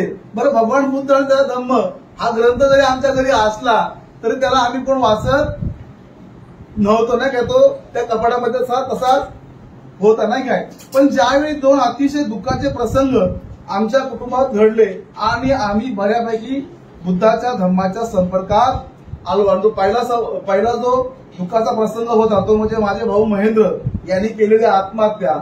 आणि दुसरा दुःखाचा प्रसंग होता ती म्हणजे माझी जीवनशैली. असे दोन प्रसंग हे आमच्या कुटुंबामध्ये दुःखाचे घडले. आणि मग आम्ही काय घडलो आहोत, तो संघाच्या संपर्कामध्ये आलो किंवा बुद्धाच्या धम्माच्या संपर्कामध्ये आलो. पहिला प्रसंग जो आहे तो पहिला प्रसंग जर बघितला तर त्यातून माझं कुटुंब खूप सावरलं. परंतु दुसरा प्रसंग जो होता तो म्हणजे माझं जीवन जे चुकीच्या पद्धतीने चाललं होतं. म्हणजे एका मुलाला आम्ही गमावलं होतं परंतु दुसरा मुलगा सुद्धा गमावतो की काय अशी परिस्थिती निर्माण झालेली होती नाही का. संपूर्ण कुटुंब जे आहे ते अतिशय डिप्रेशनला होतं. आणि नेमकं त्यावेळेस आम्ही तीर्थ बौद्ध महासंघाच्या संपर्कात आलो आणि तिथून पुढे खऱ्या अर्थाने खऱ्या बौद्ध जीवनाला आमची सुरुवात झाली. या सर्व आम्ही सांगण्यामागचं कारण म्हणजे जेव्हा आम्ही भंते संघर्षित यांच्या प्रती कृतज्ञता या विषयावर बोलताना तीर्थ बौद्ध महासंघाने आमच्या जीवनात जी काही क्रांती घडवून आणली, जे परिवर्तन आमच्या जीवनात घडवून आणलं, म्हणून तर नाही काय आम्ही आज सुखाचा किंवा आनंदाचा अनुभव घेत आहोत नाही काय. आणि म्हणूनच आपण सगळेजण कुठे आहोत, आजच्या घडीला संघामध्ये आहोत. तर खऱ्या अर्थाने आमच्या जीवनातला टर्निंग पॉइंट जर काय असेल तर तो म्हणजे तीर्थ बौद्ध महासंघ.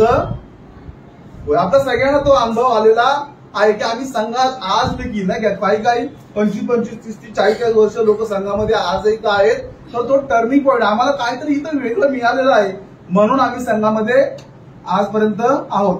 भारतात अनेक बौद्ध संघटना कार्यरत आहेत, पण आमच्या सर्वांच्या मनावर नाही काय, जर कुणी कार्य करायला लावलेलं असेल, जर कुणी खरी छाप उमटवली असेल नाही का आमच्या सगळ्यांच्या मनावरती, म्हणजे तीर्थ बौद्ध महासंघाने आमच्या मनावरती छाप उमटवलेली आहे नाही काय. तसं पाहिलं तर भंते संघरक्षित यांनी बाबासाहेबांचा 1950चा वाचलेला लेख आणि त्यानंतर भंते आणि बाबासाहेब यांच्यामध्ये झालेल्या 3 भेटी यावरून भंतेना बाबासाहेबांची बौद्ध धर्माविषयीची असलेली जी काही सामाजिक दृष्टी होती ती भंतेच्या लक्षात आली आणि एक बौद्ध भिक्षू म्हणून आपल्याला कोणती जबाबदारी पार पाडायची आहे याची भंते संघरक्षित यांना कल्पना आली. बाबासाहेबांच्या महापरिनिर्वाणानंतर भंतेनी भारतामध्ये अनेक वर्ष नाही काय बौद्ध धर्माच्या प्रचार प्रसाराचे काम केलेलं आपल्याला पाहायला मिळतं. पण भंतेना त्यावेळी पाहिजे असा प्रतिसाद न मिळाल्यामुळे भंते पुन्हा कुठे गेलेले आहेत, इंग्लंडला गेलेले आहेत आणि इंग्लंडला जाऊन 1968ला मला वाटतं 1968ला इंग्लंडमध्ये तीर्थ बौद्ध महासंघाची स्थापना केली. त्यावेळेस मला वाटतं वेस्टर्न बुद्धिस्ट ऑर्डर अशा प्रकारे काहीतरी त्या संघटनेचं नाव होतं.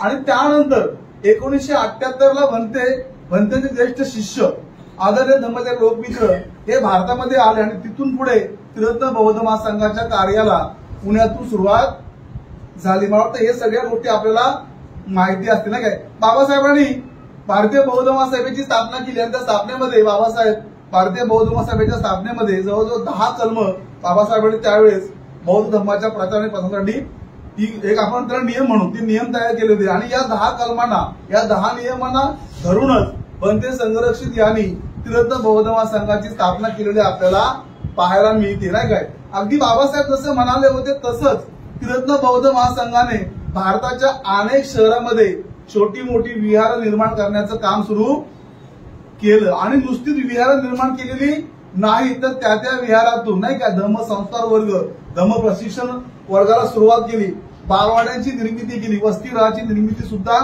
त्यावेळेस सुरुवात झाली आणि हळूहळू तीर्थ बौद्ध महासंघाचं जाळं संपूर्ण भारतामध्ये पसरायला लागलं.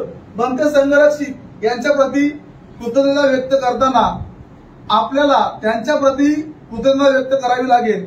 ज्या ज्येष्ठ धर्मचारी बंधूंनी भंते संघरक्षित आणि धर्मचारी लोकमित्र यांच्या सोबत अगदी सुरुवातीच्या काळात स्वतःला या चळवळीत झोकून दिलं, आपल्या कुटुंबाकडे लक्ष दिलं नाही, आपल्या नोकरी व्यवसायाकडे पाहिलं नाही, अशा ज्येष्ठ संघ सदस्यांच्या प्रतीही आपल्याला कृतज्ञता व्यक्त करावी लागेल आणि ती व्यक्त करणं पण अतिशय जरुरी आहे नाही काय. कारण आज संघ इथपर्यंत आलेला आहे तो त्या ज्येष्ठ धर्मचारी बंधूंच्या असीम त्याग आणि अथक परिश्रमातून संघ इथपर्यंत आलेला आहे आणि म्हणूनच आज आम्ही त्याचा काय घेत आहोत, एक चांगला अनुभव या ठिकाणी घेत आहोत. तीर्थ बौद्ध महासंघात आपण सर्वजण दाखल झाल्यामुळेच आज आपल्या सर्वांचा व्यक्ती विकास झालेला आपल्याला पाहायला मिळतो नाही काय. आपण सर्वजण बौद्ध होतोच नाही काय, पण आपल्या सर्वांना पाली पूजा, वंदना, गाथा किंवा सुत्ताचं पठण काय आपल्याला करता येत नव्हतं. ते कसं करायचं हे माहीत सुद्धा नव्हतं.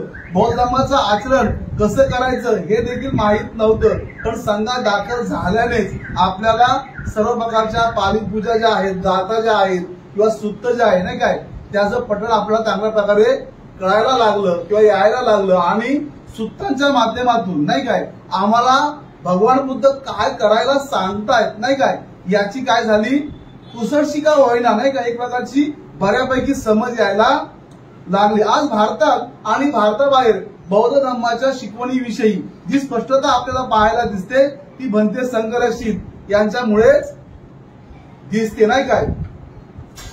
कारण बौद्ध धर्माबद्दल भंतेना एकूणच असा अनुभव आला होता. मी या प्रवचनाची तयारी करत होतो तेव्हा आपले अनेक जुने बुद्धयान जे आहेत ते बुद्धयान वाचत होतो, बुद्धयानाचे ज्येष्ठ धर्मचार्यांचे लेख वाचत होतो की मला भंतेच्या सोबत विषयी काय सांगायचं आहे नाही काय. हे सांगत असतानाच भंतेचं जे नवीन पुस्तक आहे म्हणजे नव्याने प्रकाशित झालेलं पुस्तक आहे त्या प्रवचनाची तयारी करताना तर ते पुस्तक मी चालत होतो आणि भंतेंचं त्यातलं जे पुस्तक आहे ते म्हणजे संघ नव्या जगासाठी एक आराखडा हे पुस्तक मी चालत असताना भंते पुस्तकात असं म्हणतात की मी 1964ला इंग्लंडला परतण्यापूर्वी मी 20 वर्ष भारतातील अनेक राज्यातील लोकांच्या सोबत घालवले. अनेक बौद्ध संघटनांशी मी संपर्क ठेवून जरी असलो तरी मी त्यापैकी कोणत्याही संघटनेत सहभागी मात्र झालो नाही काय. मी त्यांच्याशी संपर्क मात्र ठेवला तर प्रत्यक्षात मात्र त्यांच्यात सामील झालो नाही. पुढे बनते सांगताना असं म्हणतात, एक बरीच जुनी संघटना आपल्या सुरुवातीच्या काळात भारतात बौद्ध धर्माचे खूप चांगल्या प्रकारे कार्य करत होती. त्या संघटनेच्या संपर्कात येऊन काही फारसा काळ गेला नव्हता, तोच मला त्या संघटनेबद्दल खूप असमाधान वाटायला लागले. आणि पुढे वरती सांगताना असं म्हणतात की त्या संघटनेशी माझा संपर्क, हा जो काही संपर्क होता तो प्रामुख्याने वेळोवेळी होत असलेल्या पत्रव्यवहारामुळे आणि प्रशासकीय मंडळातील सभासदांशी असलेल्या व्यक्तिगत संपर्काद्वारे होत होता. पण त्या संघटनेत अधिकांश लोक जे होते ते लोक कोण होते? अबौद्ध होते. हे माझ्या लवकर लक्षात आले. याचे मला खूप आश्चर्य वाटले. भंते पुढे म्हणतात की जरी मला फारसा अनुभव नव्हता तरी एका सुप्रसिद्ध बौद्ध संघटनेतील संचालक मंडळातील अधिकांश सदस्य हे बौद्ध सुद्धा नाहीत. हे पाहून मला मोठा धक्का बसला. आणि पुढे भंते सांगताना असं म्हणतात की मला वाटलं की या लोकांना बौद्ध धर्माविषयी खूप आस्था असावी नाही का, म्हणून ठीक आहे.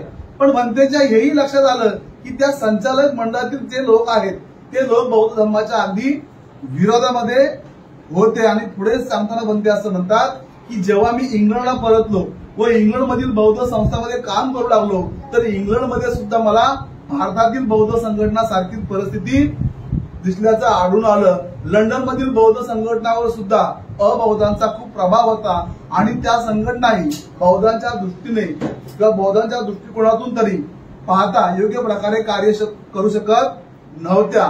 आणि म्हणून मग भंते म्हणतात की मी असा निश्चय केला की एखादी नवी बौद्ध संघटना सुरू केली पाहिजे नाही काय. तर अशा प्रकारे भंतेने आपला अनुभव व्यक्त केला भारतामध्ये आणि भारताबाहेर की कशा प्रकारे बौद्ध धर्माचं कार्य चालू आहे. आणि या अनुभवावरून भंतेला असं वाटलं की आता मला काय करावं लागेल, एक नवीन बौद्ध संघटना, एक नवीन बौद्ध आंदोलन सुरू केलं पाहिजे. आणि म्हणून मला सांगायचे आहे की आज जी आपल्याला बौद्ध धर्माबद्दल स्पष्टता पाहायला मिळते ती भंते संघरक्षित यांच्यामुळे मिळत आहे. कारण बौद्ध धर्माबद्दल लोकांना खूप माहिती आहे.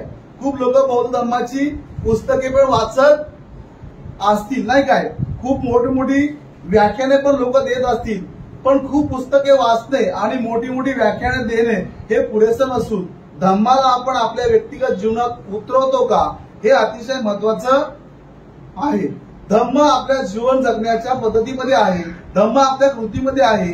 याची जाणीव जर कुणी आम्हाला करून दिली असेल तर ती पूज्य बंदे उर्गेन संघरक्षित यांनी करून दिलेली आहे. तर खरं पाहिलं तर भारतीय लोकांना धर्माविषयी तर काहीच स्पष्टता नव्हती. केवळ जुन्या धर्मातले देव बाबासाहेबांनी नाकारायला सांगितले म्हणून भारतीय बौद्धांनी त्यावेळेच्या देव नाकारले किंवा आपल्या घरातील देव बाहेर काढले. पण बाकीच्या गोष्टी त्या कशा होत्या? जशाच्या तशा होत्या. धम्म हा शब्द पण आपल्याला माहित नव्हता नाही का, आपण धर्म म्हणायचो नाही काय. बाकी बुद्ध धम्म संघ यासारख्या गोष्टी तर खूप लांब होत्या. भंते संघरक्षकांनी आम्हाला सांगितलं की बुद्ध धम्म आणि संघ या हे तीन रत्न जे आहेत ते आपल्या कुठे आहेत? केंद्रस्थानी आहेत. तीन रत्न जे आहेत ते आपल्या केंद्रस्थानी आहेत. आणि नंतर काय आहे? नंतर आपली जीवनशैली आहे. आमची म्हणजे भारतातील बौद्धांची जीवनशैली ती कशी होती? अगोदर अर्धे इकडे पण आणि अर्धे तिकडं पण, कारण माहीतच नव्हतं काय नाही का, त्यामुळे अशी परिस्थिती असणं स्वाभाविक आहे नाही काय. धर्मांतरित बौद्धाची अशी परिस्थिती असलेली आपल्याला पाहायला मिळते. भारतातल्या बौद्धांना बुद्ध धम्म संघ म्हणजे काय याची पुसटशी माहिती पण नव्हती. अजूनही काही बौद्धांना याच्याविषयी काही माहिती नसेल. पण पूज्य भंते उर्गेन संघरक्षित यांनी मात्र आपल्या आंदोलनाचा पाया, आपल्या चळवळीचा पायाच बुद्ध धम्म आणि संघ या तीन रत्नाने घातला गेलेला आहे याची आपल्याला कल्पना येते. आणि त्रिरत्नांना शरणगमन केल्याशिवाय, तीन रत्नांना बुद्ध धम्म आणि संघ या तीन रत्नांना शरणगमन केल्याशिवाय तुम्ही बौद्ध होऊ शकत नाही याची जाणीव भंतेंनी सर्व जगातल्या बौद्धांना करून दिली. आज आपल्याला भारतात बौद्धांच्या अनेक संघटना कार्यरत असल्याचं पाहायला मिळतं. अनेक बौद्ध भिक्षू भारतात येऊन बुद्ध धर्माचा प्रचार आणि प्रसार करतात. पण आम्हाला इतर कोणत्याही बौद्ध धर्मातील प्रचारकांनी किंवा भिक्षुनी सांगितलं नाही किंवा संघटनांनी सांगितलं नाही की बुद्ध धम्म संघ या 3 रत्नांना शरणगमन केल्याशिवाय आपल्याला बौद्ध होता येणार नाही. असं कोणत्या संघटनेत अजूनही आम्ही बघतो भारतामध्ये अनेक संघटना कार्यरत आहेत, परंतु कोणत्याही संघटनेमध्ये कोणत्याही चळवळीमध्ये अशा प्रकारे बुद्ध धर्म आणि संघ यांना शरणगमन केल्याशिवाय आम्हाला बौद्ध होता येणार नाही असं सांगितलेलं नाही. आजही भारतातील बौद्धांचं कसं चाललेलं आहे, नुसतं गायन आणि ऑर्केस्ट्रा चाललेला आहे, नाही काय. माफ करा, मला कोण टीका करायची नाही, परंतु आता अगदी 6 डिसेंबरच्या दिवशी सुद्धा आम्ही दादरच्या चैतन्य मूर्तीवर गेलो होतो, तेव्हा आम्हाला तो अनुभव पाहायला मिळाला. टीका करायची नाही, परंतु हे सांगणं खूप फार गरजेचं आहे, नाही काय.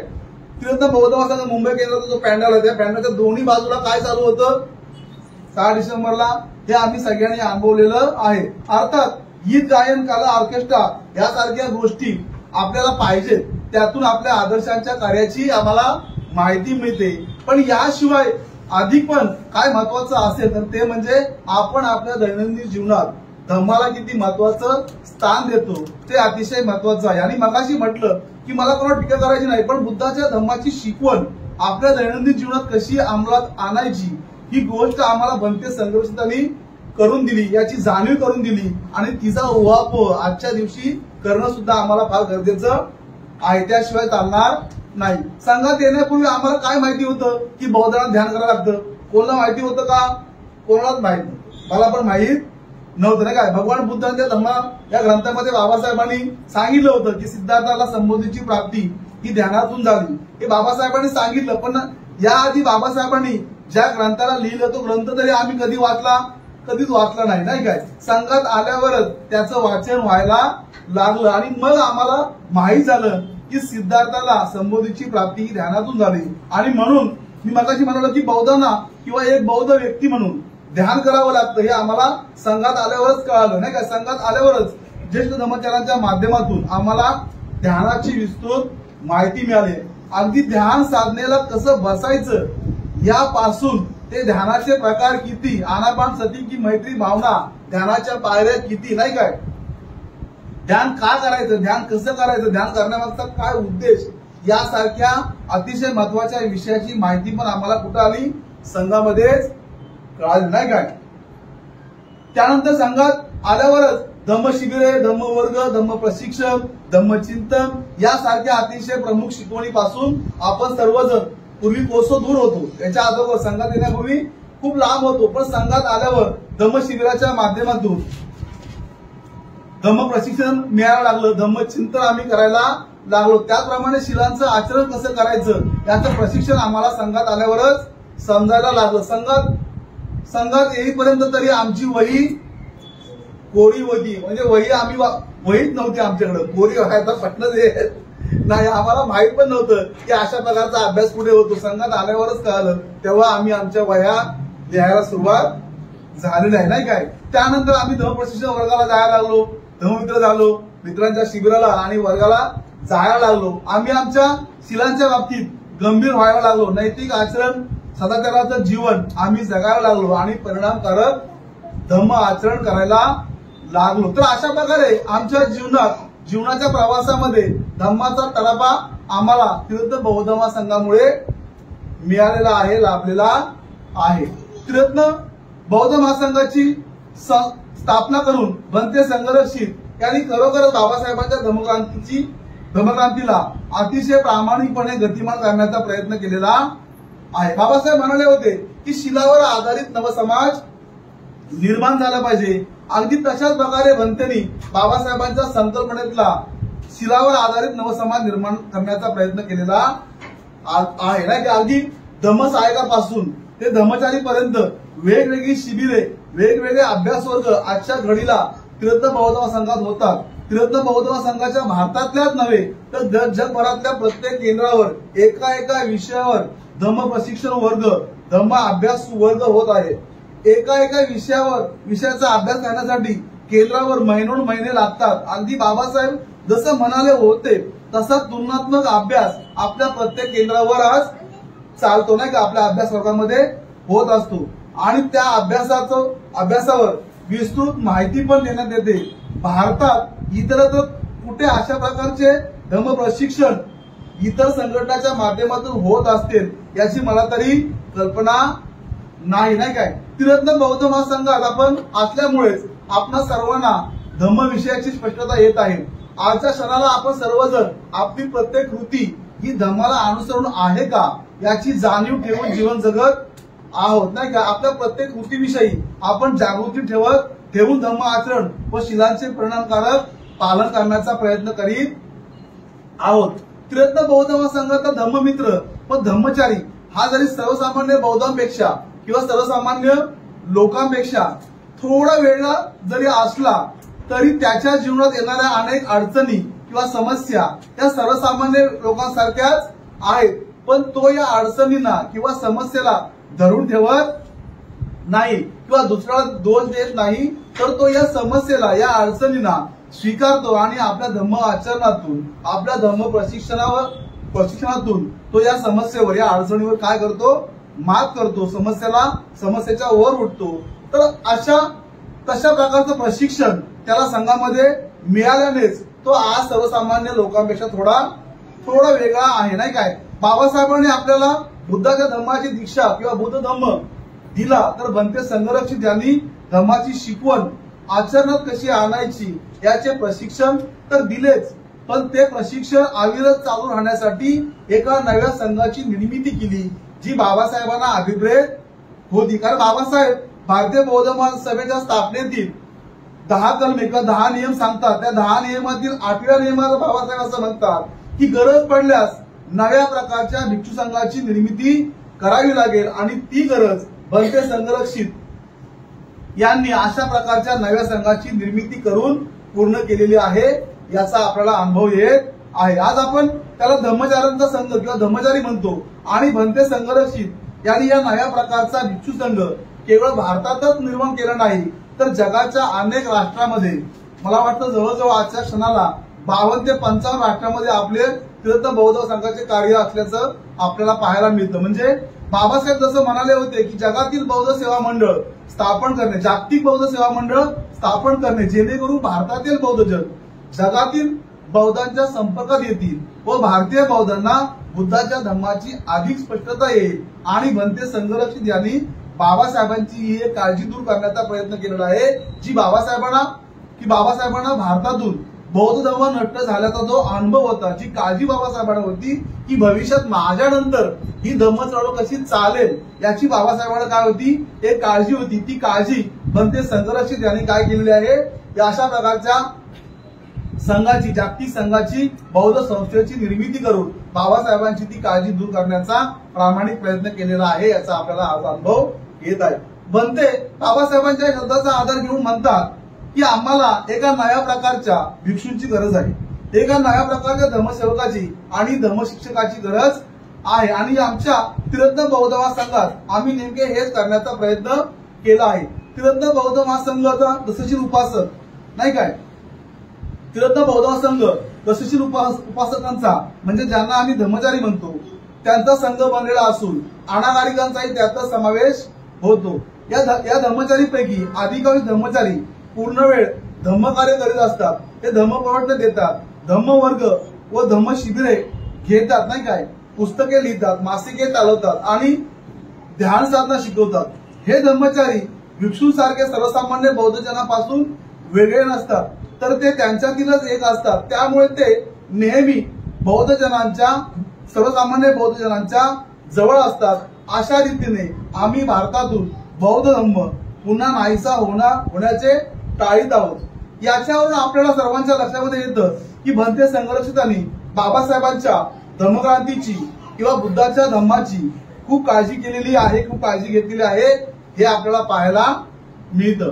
त्रिरत्न बौद्ध महासंघ या जागतिक चळवळीची निर्मिती करून सर्व जगातल्या बौद्धांना एकत्र आणून भारतातल्या बौद्धांना जगातील बौद्धांच्या संपर्कात आणून बाबासाहेबांचा शब्द प्रत्यक्षात उतरवण्याचा भंतेने प्रयत्न केलेला आपल्याला पाहायला मिळतो.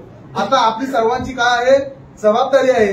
ही जबाबदारी आहे की आपण सर्वांनी याही पुढे असेच अविरत शिलाचरण करून धम्माचा प्रचार प्रसार केला तर भारतातून पुन्हा धम्म नाहीसा होणार नाही हे मात्र नक्की याचाच अर्थ असा होतो की बाबासाहेब आणि भंते संघरक्षित या दोघांनी संघाकडे केवळ मठाधीश किंवा विहारवासीय या अर्थाने कधीच पाहिले नाही. या दोघांनी अगदी नवीन प्रकारचा संघ आणि नवीन प्रकारचा धम्मसेवक घडवण्याच्या अवस्थेवर भर दिलेला आहे आणि एका नव्या आणि परिवर्तित समाजाचा केंद्रबिंदू म्हणून संघाकडे पाहिले आहे. आणि खरं म्हणजे बौद्ध धर्माचे व्यक्तिगत आचरण आणि समाजाचे त्यातून परिवर्तन या दोन्ही गोष्टी एकत्रच घडतात हे या दोघांनीही जाणले.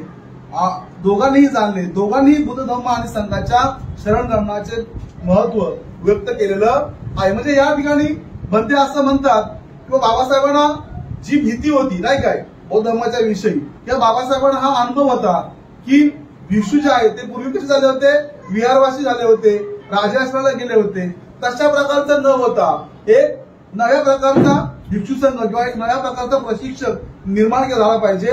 आणि अशा प्रकारे भंतेंनी काय केलेलं आहे, प्रयत्न केलेला आहे. भंते संघरक्षित याची शिकवण बाबासाहेब आंबेडकर यांच्या अनुयायांसाठी केवळ समर्पकच नाही तर ती समजावून सांगण्याची त्यांची पद्धतही अतिशय व्यवहार्य आणि प्रभावी आहे. सर्वजण अगदी सहज समजू शकतील एवढ्या स्पष्ट आणि सोप्या पद्धतीने आपल्या अनेक पुस्तकातून रोजच्या जीवनातील प्रत्यक्ष अनुभवाशी अगदी मिळतं जुळतं असंच भंतेंचं लेखन आपल्याला अनुभवायला मिळतं. आपण भंतेची अनेक पुस्तकं वाचली असतील.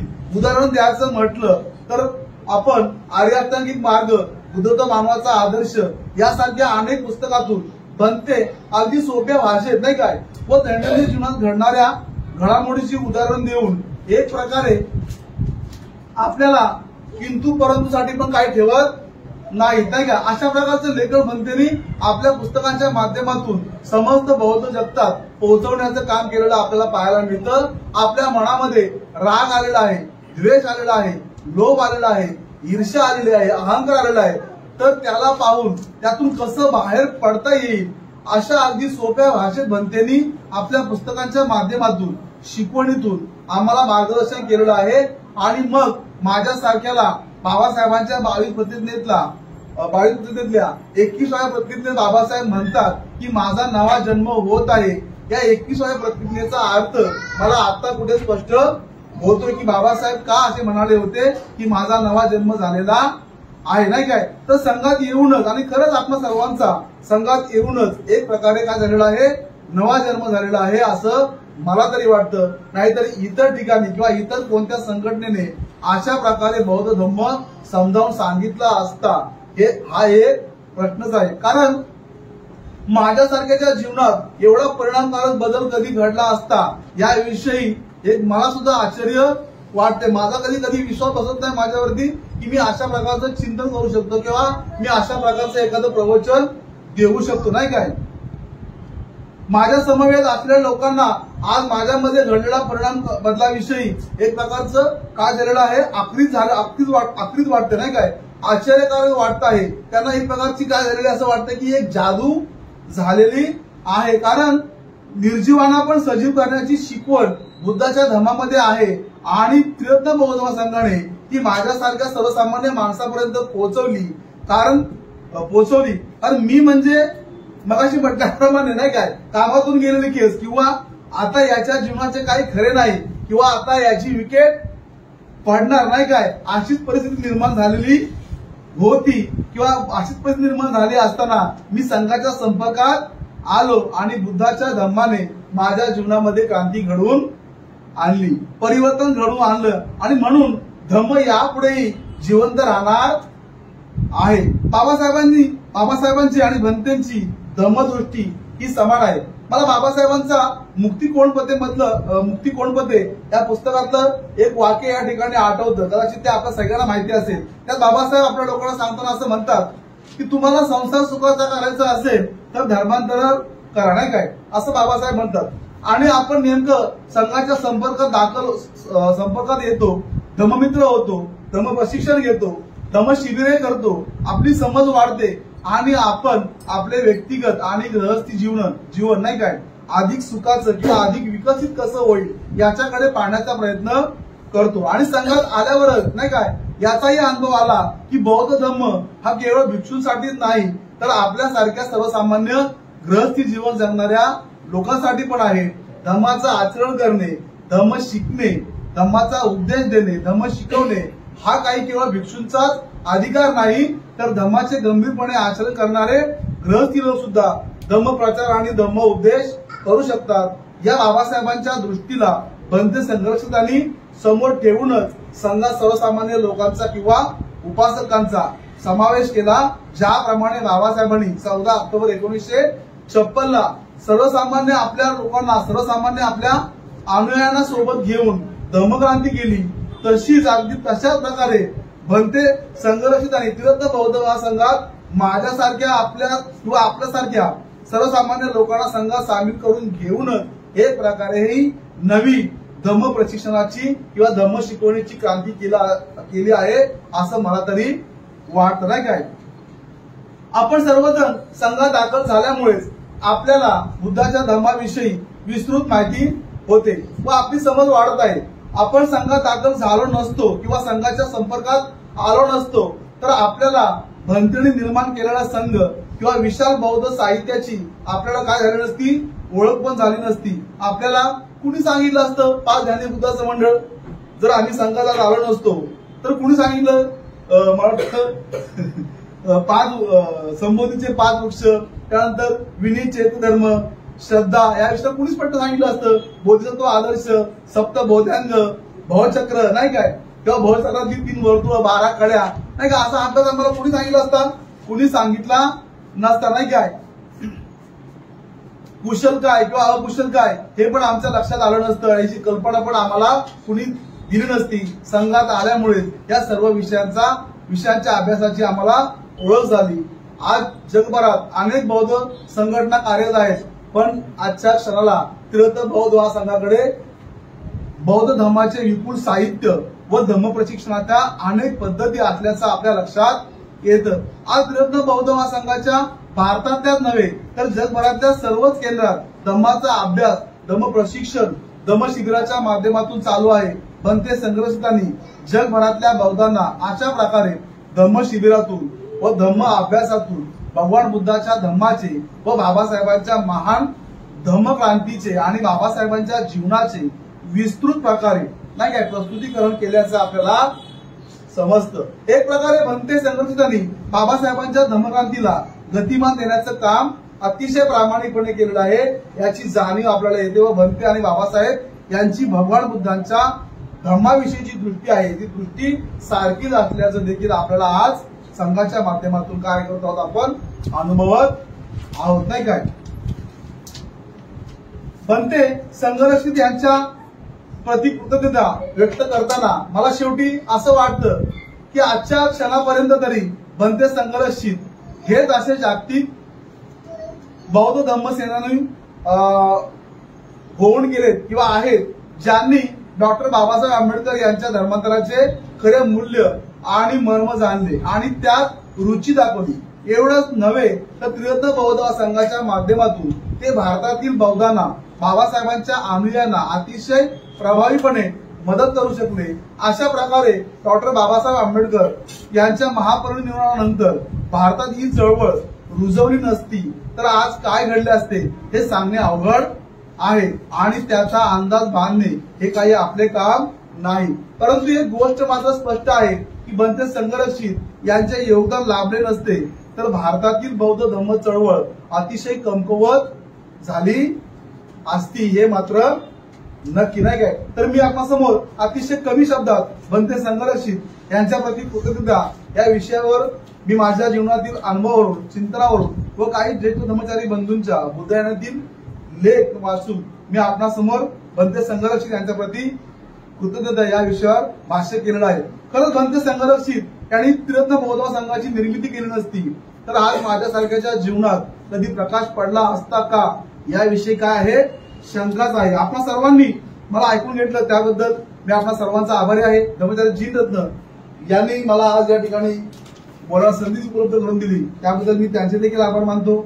नवी मुंबई केंद्राचे आभार मानतो आणि पुन्हा एकदा आपल्या सगळ्यांना जय भीम.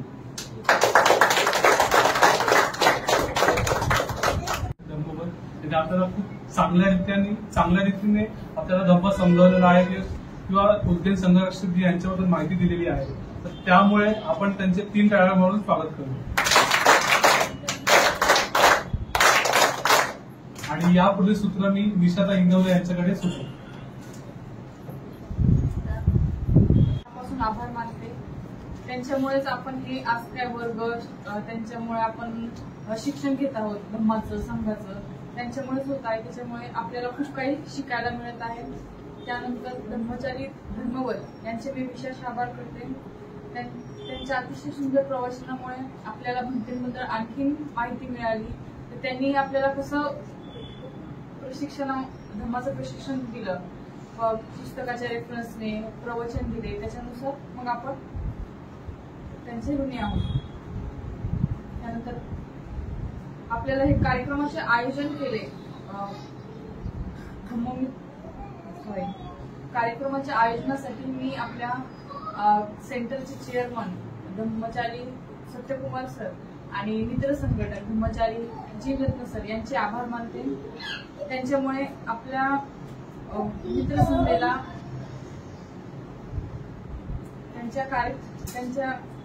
त्यांच्यामुळे आपल्याला मित्रसंघाचे नियोजन करता आले. त्यानंतर विशेष आभार धम्ममित्र भारती कांबळे व धम्मचारी कमलशुद्धी सर यांचे मी पुष्प देऊन आभार मानते. त्यांनी आज सेंटरची साफसफाई केल्याबद्दल आधी तयार.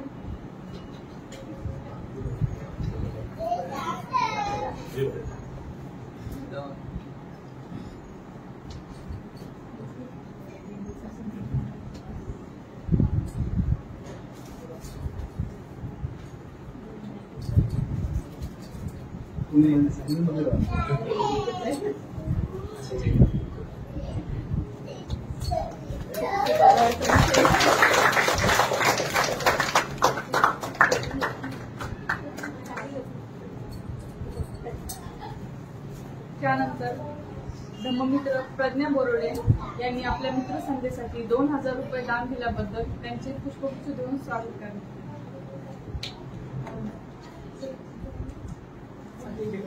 धम्मचारी जीवरत्न सर करते.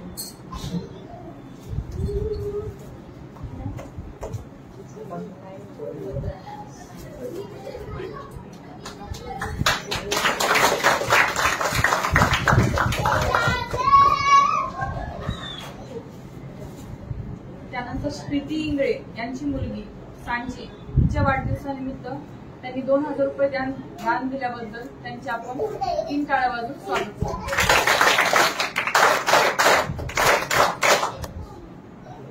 त्यानंतर राजू भालेराव हे त्यांच्या सहपत्नी सोबत पहिल्यांदा सेंटरला आलेले आहेत.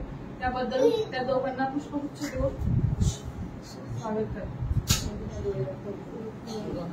बोला बोला या कोणतं घ्या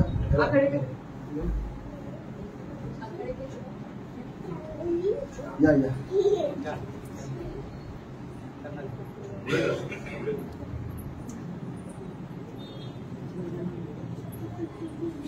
पुढे हो ना थोडंसं ताई, पुढे हो ना तिकडे.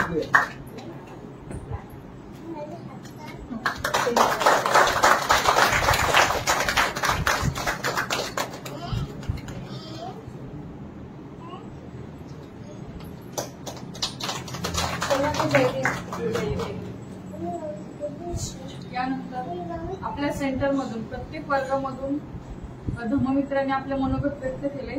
त्यांचाही आपण आभार मानू. तर धम्ममित्र भारती कांबळे यांचं फूल देऊन स्वागत करू. रुपाली आखंडे, रुपाली खंडागळे,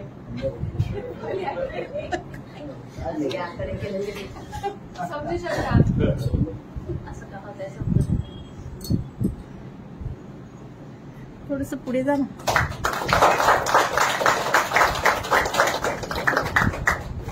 यानंतर धम्ममित्र जान्हवी भोसले तिचे स्वागत निकिता उरुमकर करणार आहे.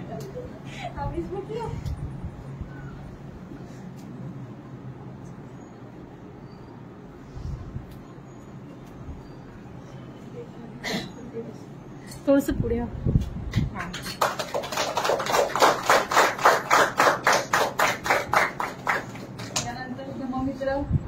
राजेश लोंढे यांचे स्वागत कमलशुद्धी सर.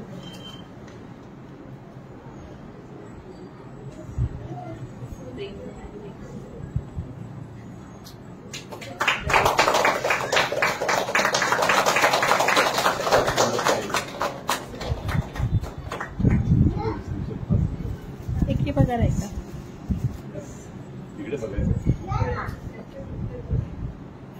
यानंतर संघमित्रा एलवे यांचं स्वागत सुरेखा जाधव ताई करते.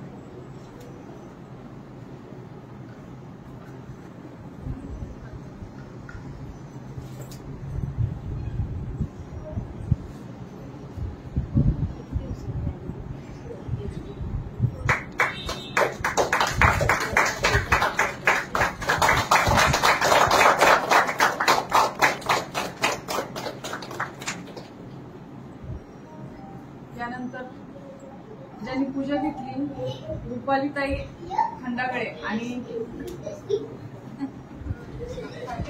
आघाडे काकी यांचे टाळ्या वाजून आपण आभार मानू. तसेच प्रवचन कार्याची ओळख करून दिल्याबद्दल साधनाताई मनशेटे यांचे पण आपण आभार मानू. ते सर्व उपस्थितांचे मी आभार मानते. त्यांनी इथे उपस्थित दाखवून हा मित्र संध्या पूर्ण यशस्वी केली आहे.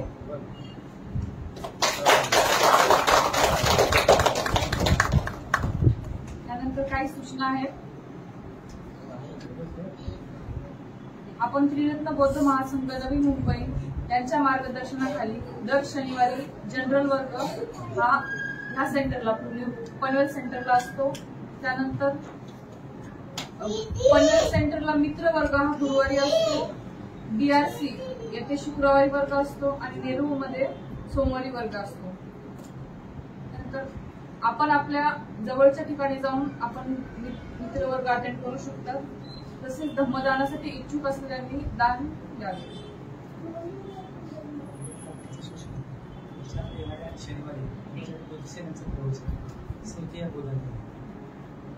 पुढच्या 1 तारखेला धम्मचारी बोधिसेन यांचं प्रवचन आहे स्मृती या विषयावरती. तर सगळ्यांनी उपस्थिती दाखवायची आहे.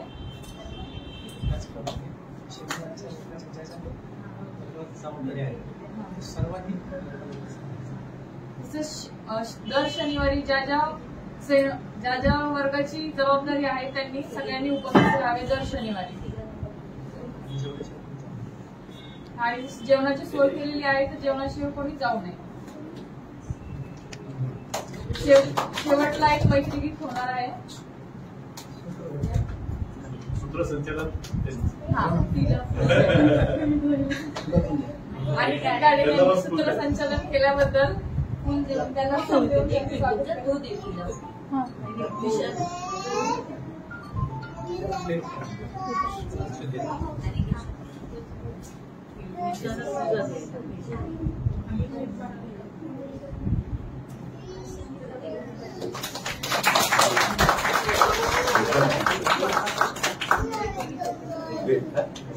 तसंच चैत्राताई शेलार यांनी व्हिडिओ रेकॉर्डिंग केल्याबद्दल त्यांचे पण आपण आभार मानू.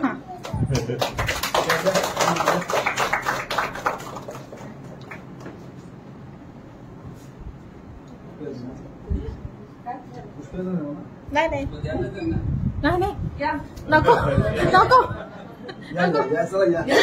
बापरे.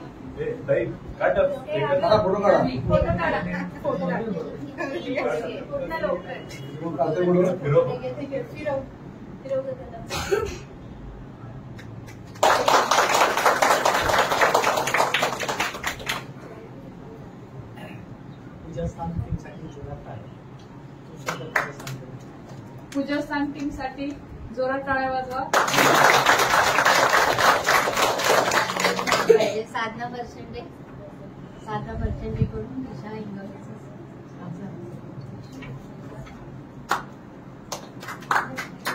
साधना दे.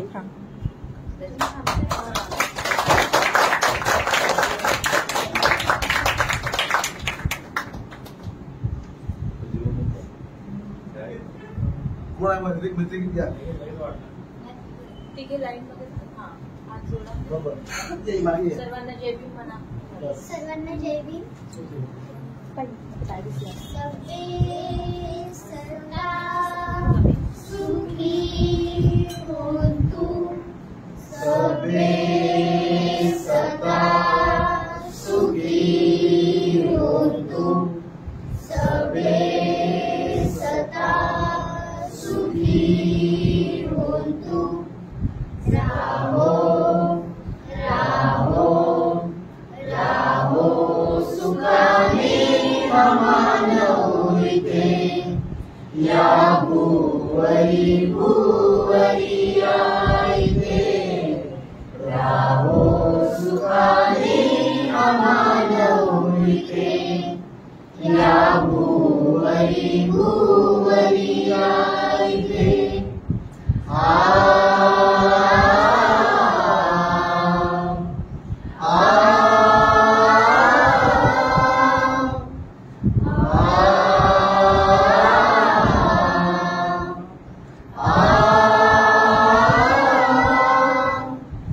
कल्याण हो माझे तुमचे.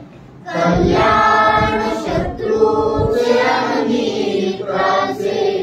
कल्याण हो माझे तुमचे. कल्याण शत्रूचे आणि मित्राचे. कल्याण हो या साऱ्यांचे. कल्याण हो या साऱ्यांचे. ही भावना अंतरिया रुजे. अंतरिया रुजे. राहो सुखाने मानविते. या भुवरी भुवरी आईते. राहो सुखाने मानविते. या भुवरी भुवरी आईते.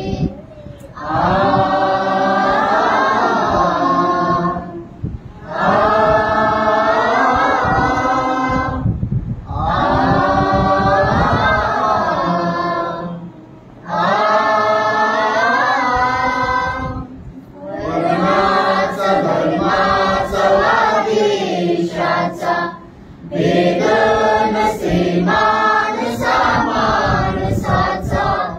वर्णाचा धर्माचा देशाचा भेद नसे माणसा माणसाचा. विश्वातल्या या साऱ्या जीवांचा. विश्वातल्या या साऱ्या जीवांचा. हा मैत्रीचा भाव कायम इथे. भाव कायम इथे. राहो सुखाने मानविते. या भुवरी भुवरी आईते. राहो सुखाने मानविते. या भुवरी भुवरी आईते.